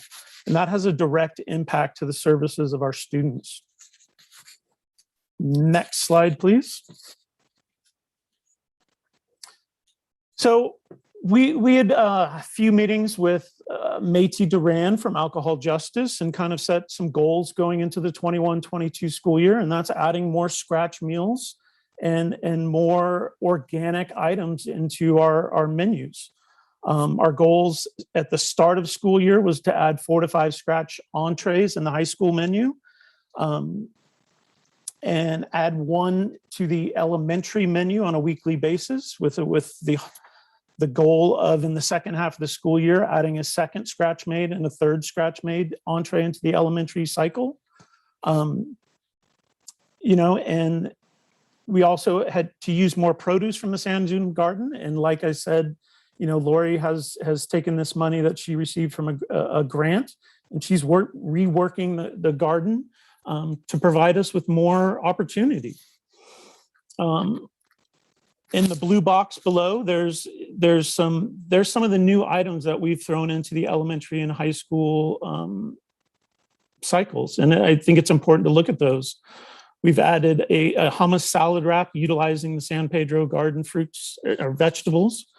We have a Caesar salad, a fusion salad, as well as a shelf salad entree every day or 3 days a week in the high school. We have a chicken curry that we've had for years. We came up with a chickpea curry, and if you can see Frances over in the picture, that's her plating up the chickpea curry. We are making a chicken fajita burritos from scratch, fiesta beans and sofrito rice. We're making a scratch marinara. We're making a blueberry vinaigrette and a raspberry vinaigrette. And I believe we still have some blackberries from DOD, and so they're making a blackberry vinaigrette as well.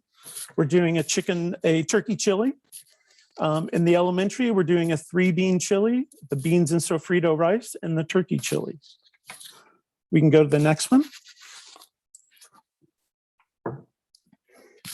So here's our participation at the start of school. And I need you guys to know that these are the lunch numbers only.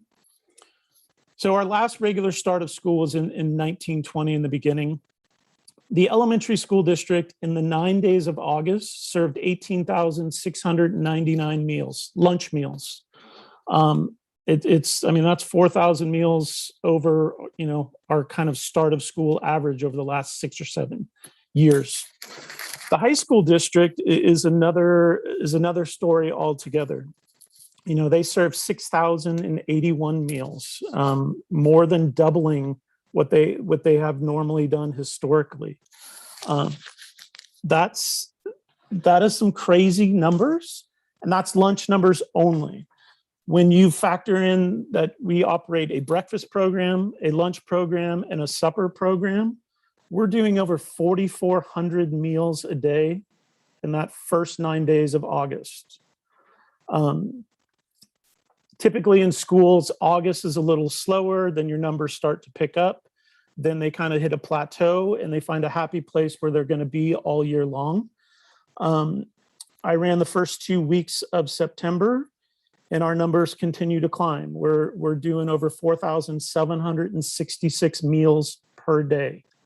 So we have not reached that plateau. I threw up a picture of the new kitchen at San Rafael High School. One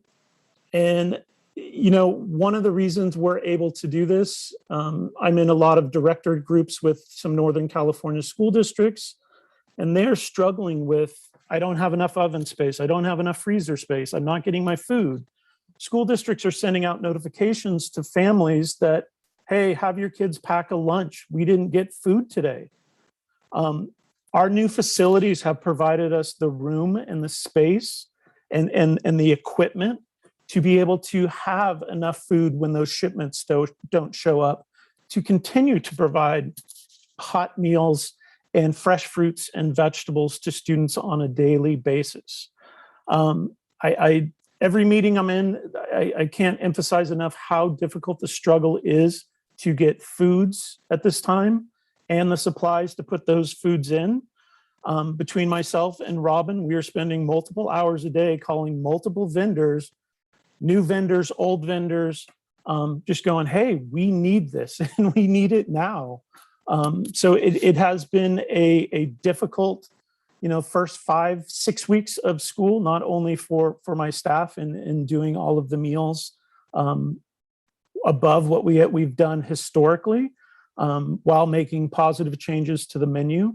It's been difficult on my end and Robin's end in trying to source everything we need to provide these meals to students. I think that's kind of about it. Go to the last page. So that's the serving line at Terra Linda High School. Right before about 420 kids descend on there. And they are through that line in less than 8 minutes, all receiving reimbursable meal. And then on the right-hand side was the training day for my staff with the WITS team. That's Chef Marion from New York, who flew in to help train my staff for those 2 days. And they are making a whole bunch of good stuff. So I kind of open it up to any questions at this point. Thank you so much, Alan, for that. I do want to say, you just, with the food that you're providing in the new menu, we're talking joy here. So thank you for that. I see Christina. First, I want to see if there's anybody in the who wants to make a public comment or a question at this point. Yes, scene one, Allison S. You may unmute yourself. We have a 3-minute time limit, more or less, so we hope you can keep it within that. Please go ahead. Sure, absolutely. I have a child in San Rafael High and also Davidson, and they are for the first time participating in the lunch program. And I can tell you, you are doing a great job. They both really think it's great. My daughter at the high school says, why would I walk to Montecito and pay for food when I can get really good food right on campus? And the lines are moving quickly, which is new. And she also said that your staff is doing a very good job of ensuring that the students pick 3 healthy items. They can't get away with just taking like one snack. The staff really follows up with them. So you should be really proud. It seems to be working out from my little data set. Thank you for that. Thank you. Is there anybody else wanting to speak from the public? Seeing none. Okay, so thank you, Allison, for your comment. Bring it back here. I see Trustee Harder has her hand up. Please go ahead. Yeah, I just want to echo that. I know we have a lot of talk on campus. The name for our cafeteria is the Bulldog Bistro, and students are just so happy to be able to have food on campus. It makes things both logistically easier and more fun. I've seen both in my own friends and just across campus, students connecting over really great food, and that we have healthy options to get us through the day, especially with how fatigued students are coming off of Zoom and just being quite busy. It's just such a great way to connect, and it does move really fast and is just quite efficient. And so we just really appreciate the work you and your staff do. It just makes our day. Thank you, Trustee Weinstein. Sophia, please. Okay, just to echo that, I mean, every single one of like my friends and basically all students are taking in, going during brunch and getting the breakfast options, going in during lunch. The lines are moving a lot quicker now, specifically at Terra Linda, and it's really awesome. I guess the one thing that we've kind of seen is that just in terms of packaging, because a lot of packaging comes in plastic. So I guess that once that things are, easier after COVID, things are more available, maybe looking into sustainable packaging, I'd love to help with that. But overall, thank you so much for all of your support, and students are really loving this new food program. And just like the public speaker just mentioned, they do not let you take one snack item. You have to take a fruit. So they're definitely promoting healthy eating as well. So thank you so much. Any other student trustee like to speak up at this point? It's all about your food. Want to share anything? Okay. And okay. I thought, sorry, I thought Talia, I think she was about to say something, but I may be wrong. No, there's a cat fight going on in my background. Okay, I think I saw Gina's hand go up for real though. There's no cat fight here, but I can hear my kids, my husband wrangling my kids for bed. So that's its own kind of cat fight. Alan, thank you for your presentation. It's really clear that, there's a confluence of events that make your job even more difficult than it normally is. Most people know the school lunch program is woefully underfunded. The amount of money we get to provide school lunches and all the regulations of what you have to provide within that framework, it's very difficult to be creative and to provide organic food, fresh food. And so I just want to commend Alan and his staff for how they have really tried to think strategically about partnering with San Zuma Farms, partnering with wellness in schools to try to bring those healthy options that are still delicious. It's a challenge. And I just want to say, I think it's wonderful that we now can give school lunch to anyone who would like it.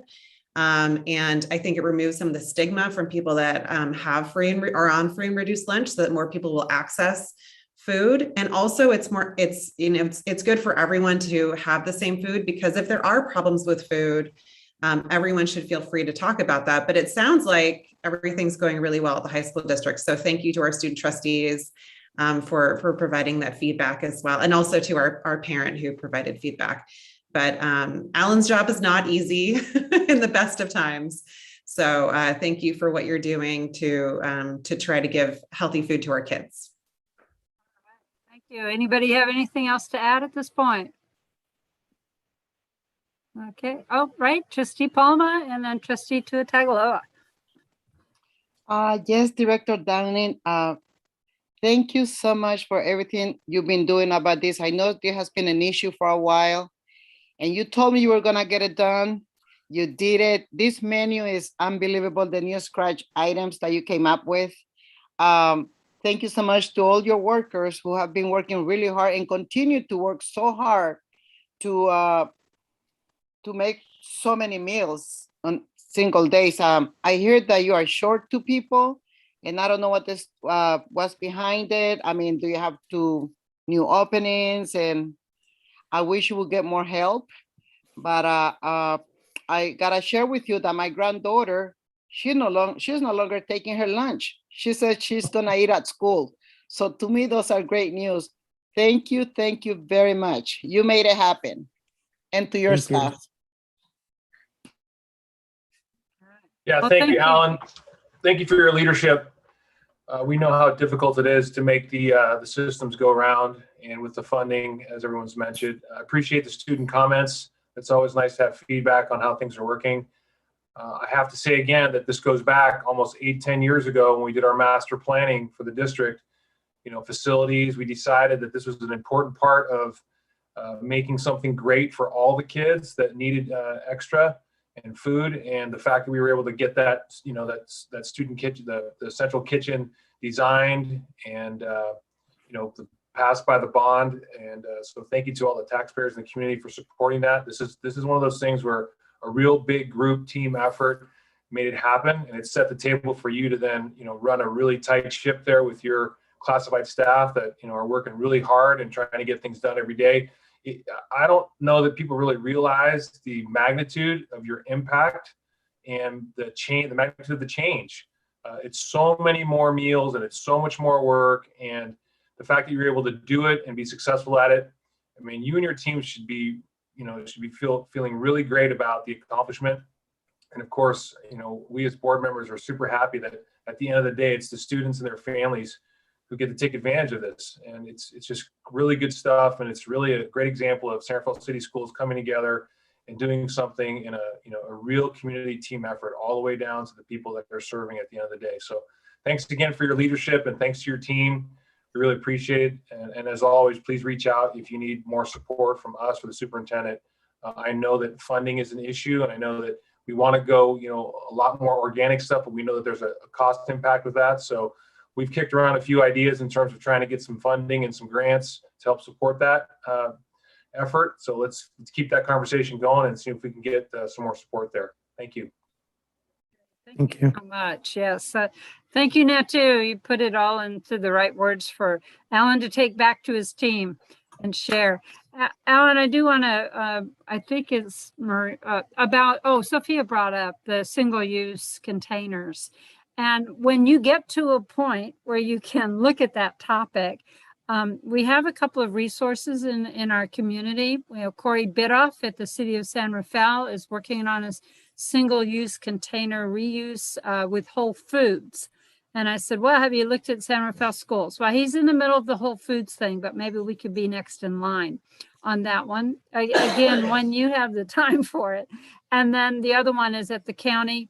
They have a whole drawdown Marin project there, and they may have some resources there for, as Natu said, grants and just some funding to get things going.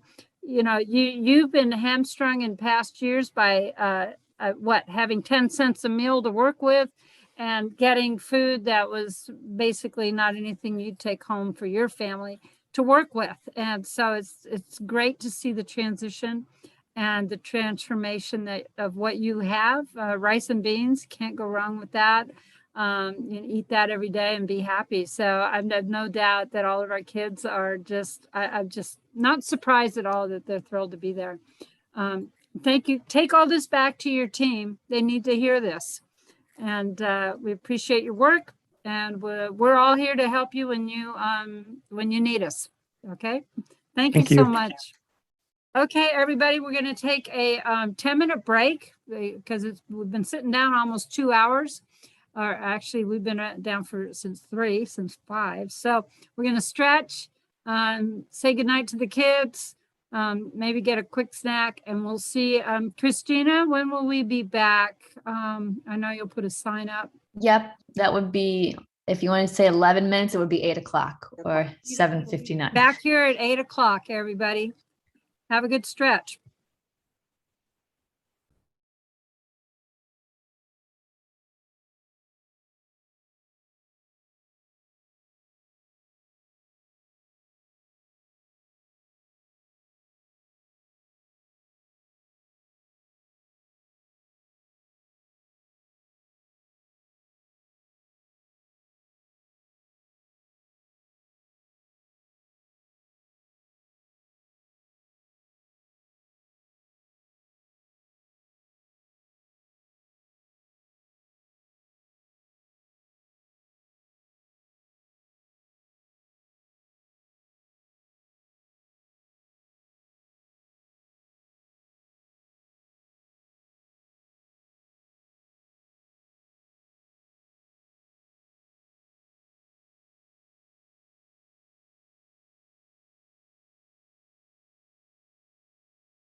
Okay, we'll be starting momentarily.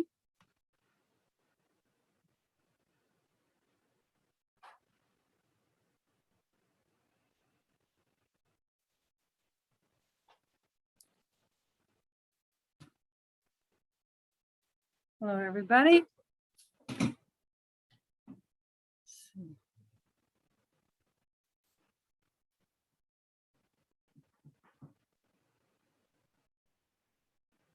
And there's Marina. Great. I think we have everybody back on board. So are we ready to go, Christina? We are. Okay, I'll call this meeting back to order at 8 o'clock.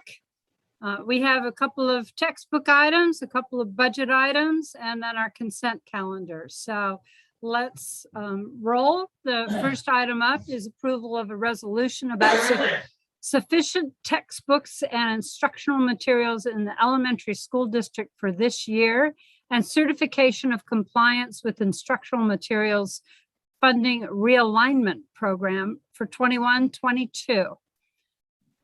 Would this be our superintendent or our chief business official here? I think it's actually Ed Services. Has Ed the joy of Services. this one as well. Stephanie. And so everything I say here about elementary also applies to high school district. So you guys have in front of you, we'll need to have a public hearing on this, but what you have attached in your agenda is the verification of sufficient textbooks and instructional materials by each principal at all of our school sites, just making sure we are in compliance and making sure that our students have the textbooks and materials that they need in order to do their learning here in San Rafael City Schools. Note this is an annual thing, event that we get to do. It's required by the state. And it's just a good check, I think, for school districts of their supplies and their textbooks. So I'm going to open the public hearing and we'll see, we'll take any public comments. So the public hearing is open and we'll see if there's anybody who would like to raise their hand and make a public comment. Seeing none. Okay. I close the public hearing on this and I look forward to a motion. So moved. I'll second. Okay, moved by trustee Daly and seconded by trustee Palma to approve resolution 21-22-3. I'll take a roll call. Trustee Palma. Aye. Trustee Daly. Aye. Trustee Martel Dow. Aye. Trustee Chula-Tagaloa. Aye. I am an aye as well, and that matter passes unanimously. So on the second item, do you have anything that you would like to add? This is item 11.2. Anything you'd like to add to your previous presentation? We have done the same thing with the high school district, and you have attached the ones from all of our high schools. Okay, so I will open up the public hearing on the resolution 21-22-4 for high school sufficient textbooks, instructional materials, and certification of compliance with instructional materials funding reallocation program. Are there any public comments? Seeing none. Okay, I will close the public hearing and look forward to a motion on this. So moved. Okay, is there a second? I'll second. Okay, moved by trustee Daly, seconded by trustee Palma to approve resolution 21-22-4 sufficient textbooks. Roll call again. Trustee Palma. Aye. Trustee Daly. Aye. Trustee Martel Dow. Aye. Trustee Chula-Tagaloa. Aye. And I am an aye as well. That matter carries. And I'll just notice you all have moved around position a little bit on my screen, so that's why I'm calling you in a slightly different order. Just keep you going. So with this, we're going to move to our unaudited actuals for the elementary school district, and then after that with the high school district. And this might be Bob Marcucci. This might be. Good evening, trustees and community members, all the thousands that are out there watching. This is the unaudited actuals, and we'll talk a little bit more about what an unaudited actual is. But before I get started and Christina pulls up the presentation, I just want to express my sincere gratitude to our fiscal director, Marie Henrio, our accounting manager, Chris Posadel, and the accounting team, and our executive assistant, Emily Bush, for all of their work on this. You know, especially with Marie, I was thinking about her role coming in as a new fiscal director and working with Chris Posadel to close the books. You know, it's kind of like showing up super late for dinner and having to do the dishes and try to figure out what everybody enjoyed. So she's done an amazing job, and really thankful. The unaudited actuals is the culmination of the 2020-21 budget cycle. And this presentation is really focused on the unaudited actuals. So you won't see the usual, you know, multi-year projections and things like that. That will come more in the first interim report. You saw it in the budget adoption in June. You'll see it in the December first interim report. So this is really just focused on the closing of a fiscal year. And I think you've seen a lot of really inspirational presentations tonight, and I hope that this will also be inspirational. But I'm really excited about the impactful visuals that Marie and I have worked on together that will really help us educate our community about the budgeting process, and just help us make better decisions in the future. So there's lots of detail behind all of these slides, which are always linked in the board item and also in an appendix on this presentation. So as you can see, the budget cycle here. So budget cycle starts in January with the governor's proposed budget, goes through several iterations. We adopt our budget in June of 2020 because we're talking about last fiscal year. It gets revised in August. In December, we provide a first interim. March is the second interim. Right now, we're in September of 2021, where we close the books and we provide the actuals for that fiscal year. And they're unaudited because they go to the Marin County Office of Education for review. And then there's an independent auditor. We use a firm called Nigro & Nigro, and they will come out in November and look through our books and help us with any issues that they may see. Next slide, please. So just as a reminder, this is the planning factors that we used way back when we were going through the budget adoption, the first interim, the second interim for this budget. So this slide's really there just to provide a reminder of all of the assumptions that are made in terms of building a budget. Next slide, please. So this is a slide that is an update of a slide that I shared with you before, which is I call it the buckets slide. And this has been updated to show the Lcf calculation, which sort of determines what our level of funding is going to be in any year. Specifically, we're talking about 2020, 2021. And you can see in the elementary district, we had the base grant, the calculation here of a base grant, a grade span adjustment, a supplemental and concentration grant, as well as transportation funding. And in the elementary district, the dark green piece in there in that second bucket that's titled funding, it really shows how our local property taxes, what level they fund. So that light green is the state aid that is given to our district to make up that funding. And you can see in the high school district, same thing, a calculation getting up to 28 million. Our local property taxes meet that calculation and exceed that calculation for last year to the tune of 2.4 million. Next slide. So this slide shows just the revenues, and you can see, I always love the term colors of money.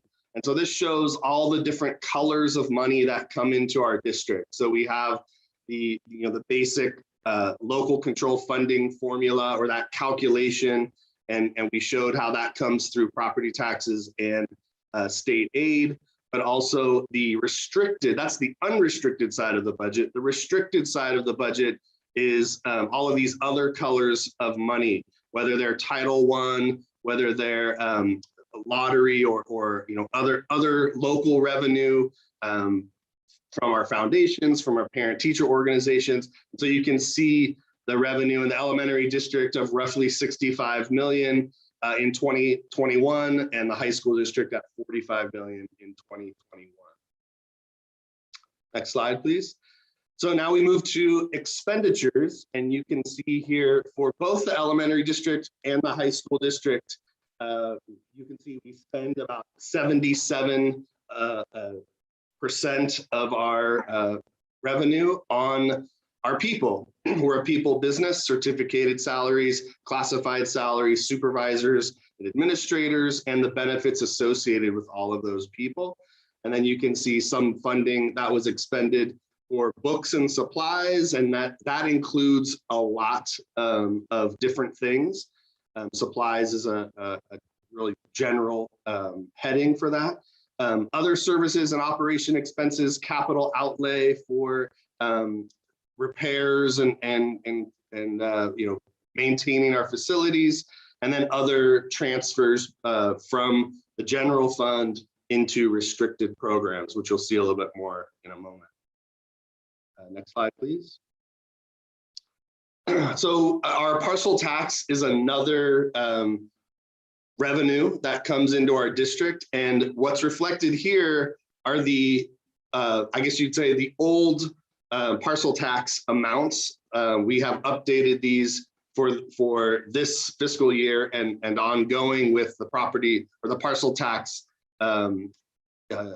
measure that we were able to pass, measures G and H.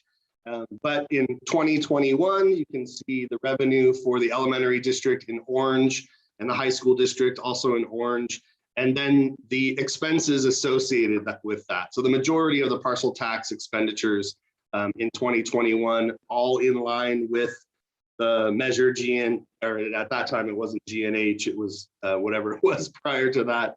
But you can see it mostly goes to salaries and benefits of people, right? We use that funding to add staffing and keep our class sizes at a manageable level. And those are FTE or certificated folks all across at every level of our district and in every subject area.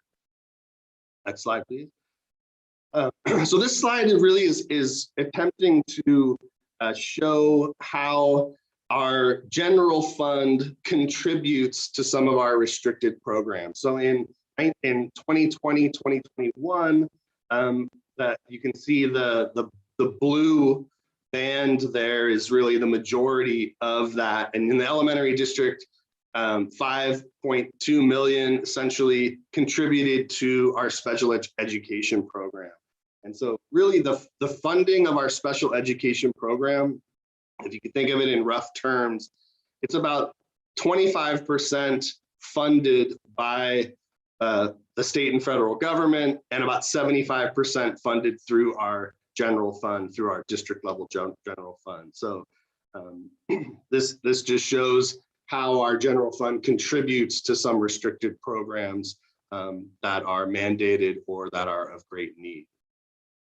Next slide, please.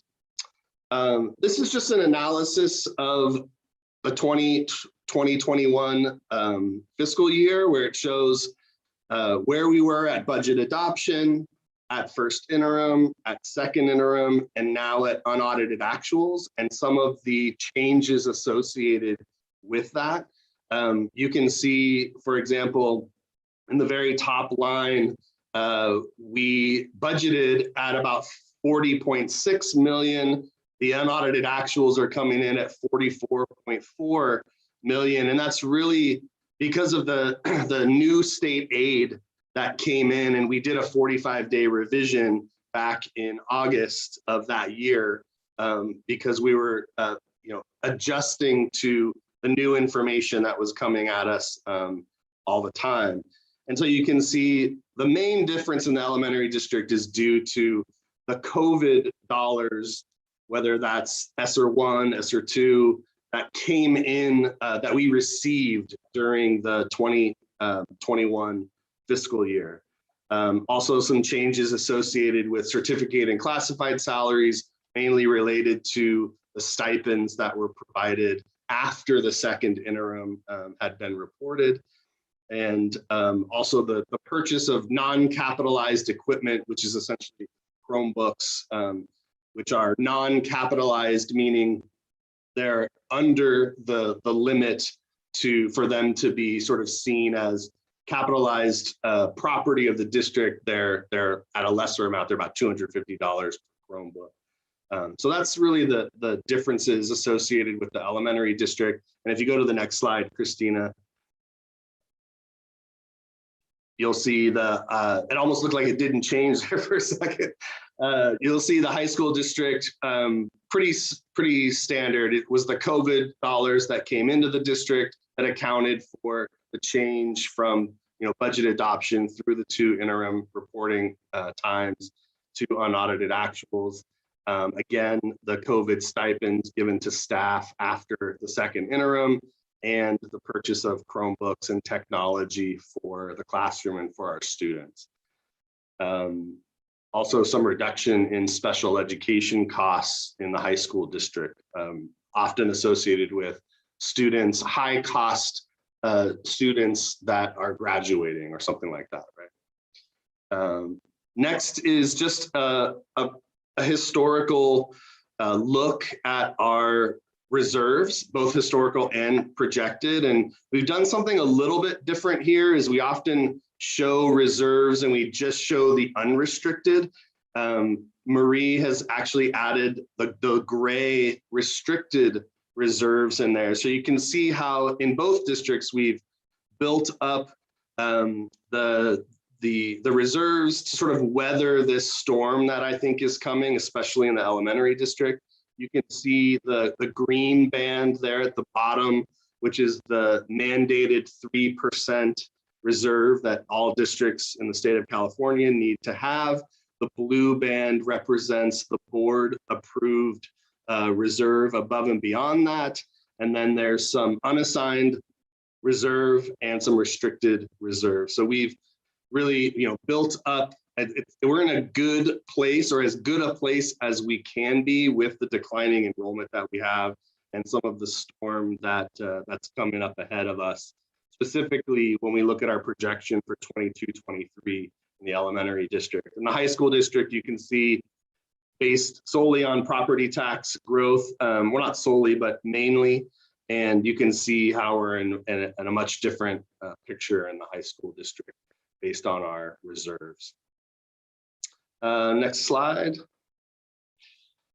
So this is an accounting of the COVID revenues and expenditures as of June 30th of 2021, which would have been the end of this fiscal year. And really, I think the most important thing to highlight here is you can see the columns that say funded. And so in these different pots of money, we were allocated certain levels of funding, but what we've actually received. So we've really only received about half of the COVID funds that have been promised to us, to use that term. And we've spent most of what we've received, but not all. We have about 1.1 million in the elementary district of money that we've received that we haven't expended yet, and in the high school district, very similar, 1.2, 1.3. And so as those come in, we'll continue to work on funding the things that our district has highlighted. This is just a review of all the fund balances. Really the main one there is the general fund, Fund 1. That's the majority of our of where the activity happens. And then there's various other funds that we use. And these are really determined in conjunction with the county office and also the county of Marin in terms of which funds we use. And so you can go ahead and go to the next slide, Christina. So just to try to sum it up a little bit, it was a roller coaster of a year. The keys here, right? The one-time revenues, the shifting dynamics really contributed to just a lot of adjustment and trying to adjust our budget and our approach based on the information that we were getting from the state. Elementary district is in a better position than we anticipated to weather what lies ahead, but again, we're still dependent on enrollment, we're still dependent on the state budget, and we're going to be dependent on some reductions in expenditures that we're going to need to right size some of our programs to our new enrollment. High school district is consistent with what we expected, and we can see there was a high level of contribution from the unrestricted to restricted programs, namely special education costs. And then again, in 2021, we received about half the COVID dollars we were funded in that time. And in December, we'll have the first interim, and it will be really an opportunity both for Marie and I to give you a first glance at the ending fund balance and its impact on our multi-year projections. And we'll have a much clearer picture at that time across the 2 years. I know that was a lot and quick, but I wanted to open it up for any questions, and if you have any more need for detail, we can work with that. Well, before we take questions, I would like to open it up for public comment. And if you would like to, if you're in the participants room, if you raise your hand, we'll get you recognized and you can say a public comment for us on this agenda item. So with that, we'll see if any hands are raised. Christina? Yes, scene one. Molly O, you can unmute yourself. Hi. I have a couple questions. My first question is, so the reserve has increased from 19, is this true? The reserve has increased from 19 million to 23, almost 24 million. And then if that's true that we've increased our reserve, there was some comments at the beginning of August, I think, that we might have to have a smaller reserve going forward. And if there's any information from MCOE about the reserves going forward. Thank you so much. We'll see if there's any other public comment at this point. Seeing none. Seeing none. Okay, I'll close the public comment time. We'll bring it back to the board.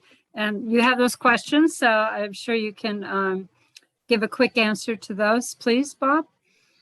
Sure. So one of the things that is, so regarding the reserves, what we weren't doing sort of at the beginning of 2021, which we did in unaudited actuals, was account for the COVID dollars in our budget. I think we were still waiting on some guidance to figure out exactly how do we factor in this influx of one-time money into our budget. There were lots of different takes on how you account for that and what fund you would use. And so that increase is really due to the influx of the COVID money in 2021. And if you look at that difference, it aligns relatively closely with the influx of the one-time funding. So that's one of the reasons why we added the restricted reserve, because that's essentially what the COVID dollars are. They are restricted and they are one-time, so they have that sort of reserve flavor to them.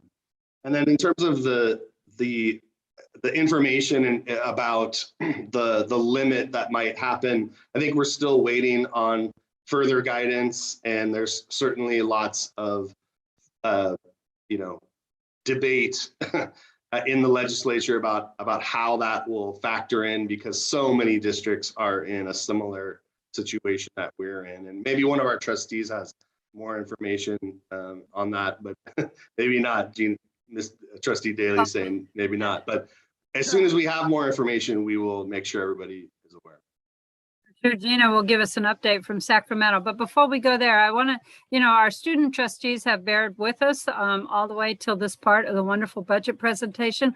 I want to make sure you have a chance to ask questions if you have any about this. This is at the heart of what we do. We have to keep an eye on the money coming in, the money going out. So if you have any questions or comments, now would be the time.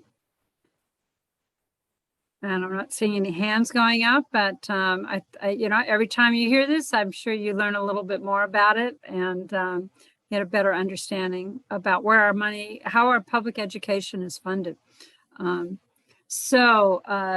Gina, yes, you've got your eyes on Sacramento, so please go. Yeah, well, I just wanted to underscore a couple points that Bob raised, and I think, you know, it's great that we are in a good position both in the high school district and the elementary school district this year.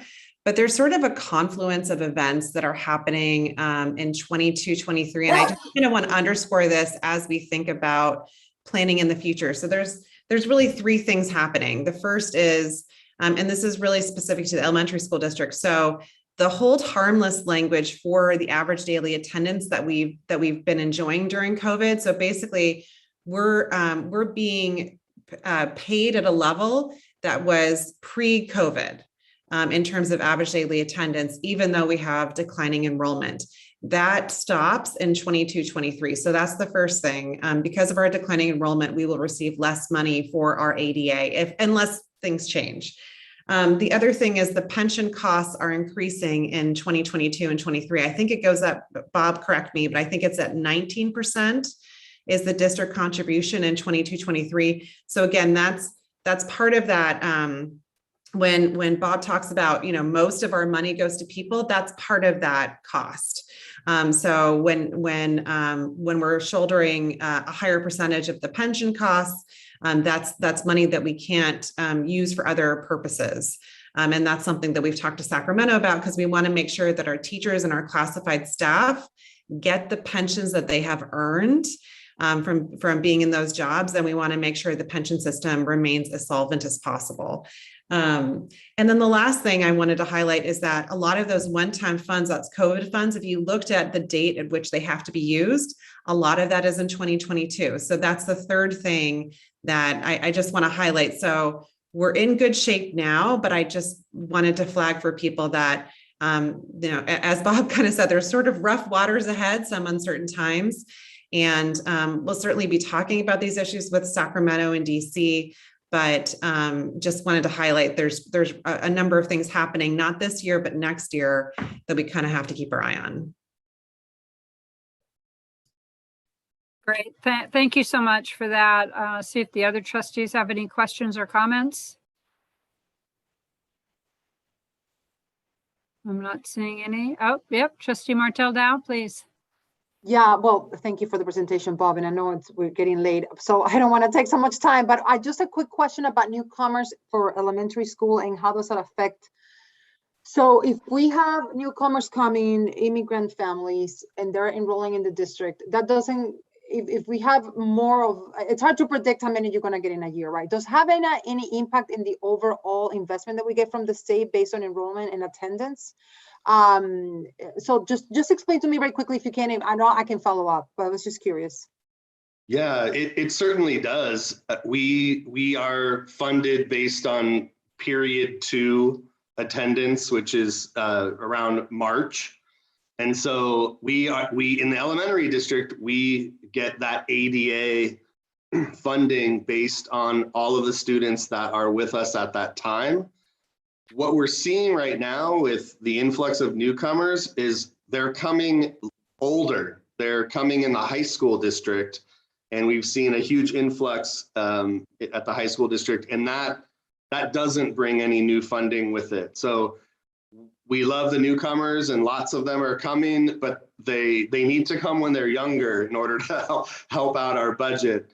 You know, we want them when they're in kindergarten or maybe even TK, and then we'll have them here, and they'll help us with our funding for the rest of their school career. Okay. Any other questions or comments? I want to recognize what Gina said. You're at the front line there, Gina, and representing us in Sacramento and at CSBA, California School Boards Association. Bob, I just want to thank you. I could see, you know, the information every time you do it is like that's another step up, another step better for us to understand. And I want to do a shout out, especially for the 8-year look back. because you just a snapshot in time doesn't tell us very much, but we can really see some trends coming and going, and that's helpful for us in our decision making. I do want to recognize MCOE sent us a letter about exactly what you were talking about.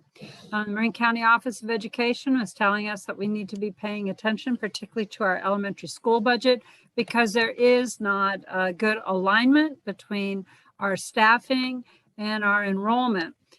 We do have the effort by Christina to be working on making sure every parent in San Rafael knows that San Rafael Schools is the best option. And I think our Venetia Valley program, dual immersion, is going to be a great pull. But we've got to, in order to keep all the staff that we love and need, we need to have enough students. So, and I know that's going to be a really tough conversation going forward, but I appreciate the early look up on it. And there's items here, if we do have a lot of immigrants coming in, Gina, there may be items that might be something to be bringing to Sacramento's attention. We won't be the only school district that's welcoming immigrants in. And then we'll continue to be working on that pension costs, because we do want to make sure that it's solvent for everybody 10, 15, 20 years down the road. So thank you, Bob. I'll entertain a motion to approve the unaudited actual. So moved. I second. Okay, moved and seconded to approve the unaudited actuals for 2021 for the elementary school district. We'll do roll call vote again. Trustee Martel Dow. Aye. Trustee Palma. Aye. Trustee Daly. Aye. Vice President Tuatagaloa. Aye. Okay, I'm an aye. That one passes. How about a motion for the high school district unaudited actuals? So moved. And I'll second. And seconded for the high school unaudited actuals for 2021. Trustee Martel Dow. Aye. Trustee Palma. Aye. Trustee Daly. Aye. Vice President Tuatagaloa. Aye. And I'm an aye, so that matter passes. We've got 2 approved unaudited actuals. Thank you very much, Bob, to you and your team. And the presentation was excellent. So Appreciate it. Thank you all. okay. Now the next item up is approval of receipt of donations. I believe, Bob, this is you. Is that you as well? Or is that Jim? That is me. So we have 2 donations to talk about tonight. One of them is from the Mars Family Charitable Foundation of $750. And that is a donation from Sally Mars Carey for Coleman School to be used for classroom supplies. So thank you to the Mars family. And then we have another, yes, round of applause for the Mars family. And we also have another really generous, huge donation from Jerry Thompson and Sons Painting for $35,000 that's going to Bahia Vista to support reading. And that is just an incredibly generous donation from a local painting company. So thank you to Jerry Thompson and Sons Painting and to the Mars Family Charitable Foundation. Okay, thank you for that report. I'm going to take public comment, but while we're getting ready and see if anybody is, Natu, I want you to have the first word on this one. So, but first, Christina, is there anybody who would like to has a public comment on the donation item, agenda item? Seeing none. So I'll close that. Natu, these donations just floor us each time, but do you have a few words you'd like to say? Yeah, it's incredible the amount that people are giving, and really makes me happy, especially, with Jerry Thompson's sons. Dennis Thompson's a good friend of mine and been in the Rotary together for a long time. It's really nice that he help out Bahia Vista. They do a great job in the trades, and they've had a lot of people who basically came out of the Marin County schools and joined the trade, and now they're not only have been union painters throughout the Bay Area, but they're also have moved into management in that company. So it's a really great family-run business, and great tradition of success. So thank you so much to them for giving back to our schools. With that, I will move for approval. Is there a second? I'll second. Okay, moved and seconded to approve the donation to San Rafael City Schools, the donations to San Rafael City Schools. Trustee Martel Dow. Aye. Trustee Palma. Aye. Trustee Daly. Aye. Vice President Tuatagaloa. Aye. I'm an aye. That motion passes. Thank you for writing the thank you notes, Bob. Congratulations. We look forward to, hope to hear about Bahia Vista and the program that they have. It's just amazing and wonderful for our students. So now we come to the consent calendar. I'd like to see if anybody, we have 17 items, I believe, and if anybody would like to pull any of them. I'd like to pull number 13 and number 15. Anybody else want to pull an item? I'll move the balance. Okay. Is there a second? Second. Okay, moved by Natu, seconded by Lucia to approve the balance of the consent item. Trustee Martel Dow. Aye. Trustee Palma. Aye. Trustee Daly. Aye. Vice President Tuatagaloa. Aye. And I'm an aye. Thank you to our staff for all their work on those items. We know there's a lot behind each item, and we appreciate your work on them to move on all kinds of topics. So Natu, item number 13. Yeah, I think Bob has this item. Bob, can you just give us a quick recap on this one? It's such a great program for our students that want to get into the trades, and it's an incredible setup by some of the local community members like Gelati, et cetera. And to have this program running where, you know, kids can graduate from high school, they can get into the trades, they can earn, go through the apprenticeship program and become a journeyman, and they can do all that while having no debt and have a career and be able to live and raise a family here in Moran and Sonoma. So give us just a quick update on that one. Yeah, Trustee Tuatagaloa, I'm not sure if that's my item. Is it an Ed Services item or? It's an Ed Services item. Okay.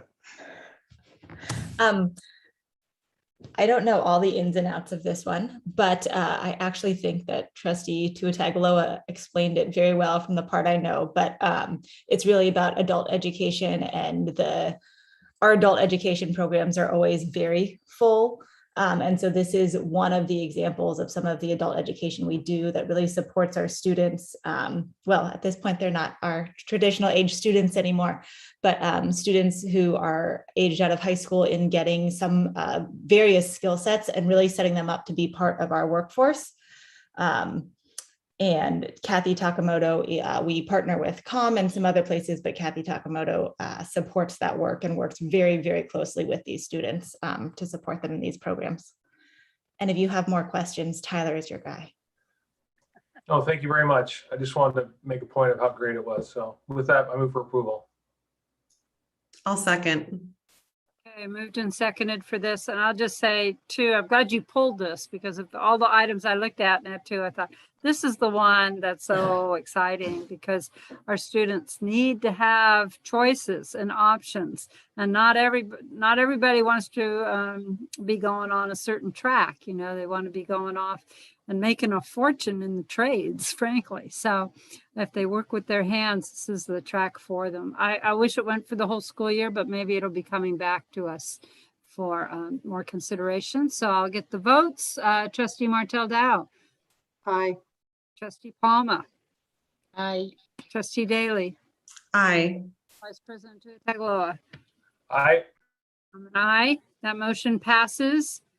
That agreement is approved. The next item up, the last item is approval of amendment number 1, item number 15 for the Van Pelt Construction Services. Yeah, again, I just wanted to highlight this one. This is an extension of their contract, and I just wanted to say that Mark Van Pelt, who's part of the leadership team there, who's been guiding his team working in our districts since before we passed the bond in 2015. And then, subsequently doing a great job in their presentation to be awarded the contract as program manager. He and his staff have done a tremendous job in supporting the district, along with Dan Zeich. And I just want to say that from my perspective, having watched it now for, again, going on 8 years, they've done a fantastic job. And I'm very happy to recommend that we do approve this extension of their contract. And I hope my colleagues concur. And with that, I will move for approval. I'll second. Right, it's been moved and seconded to approve the contract for the extension of the Van Pelt agreement. And so I'll take, I concur with everything that you said. We'll start with Trustee Martel Dow. Aye. Trustee Palma. Aye. Trustee Daly. Aye. Vice President Tuatagaloa. Aye. I'm an aye. That matter. So all of the consent items have passed. Thank you so much, everybody.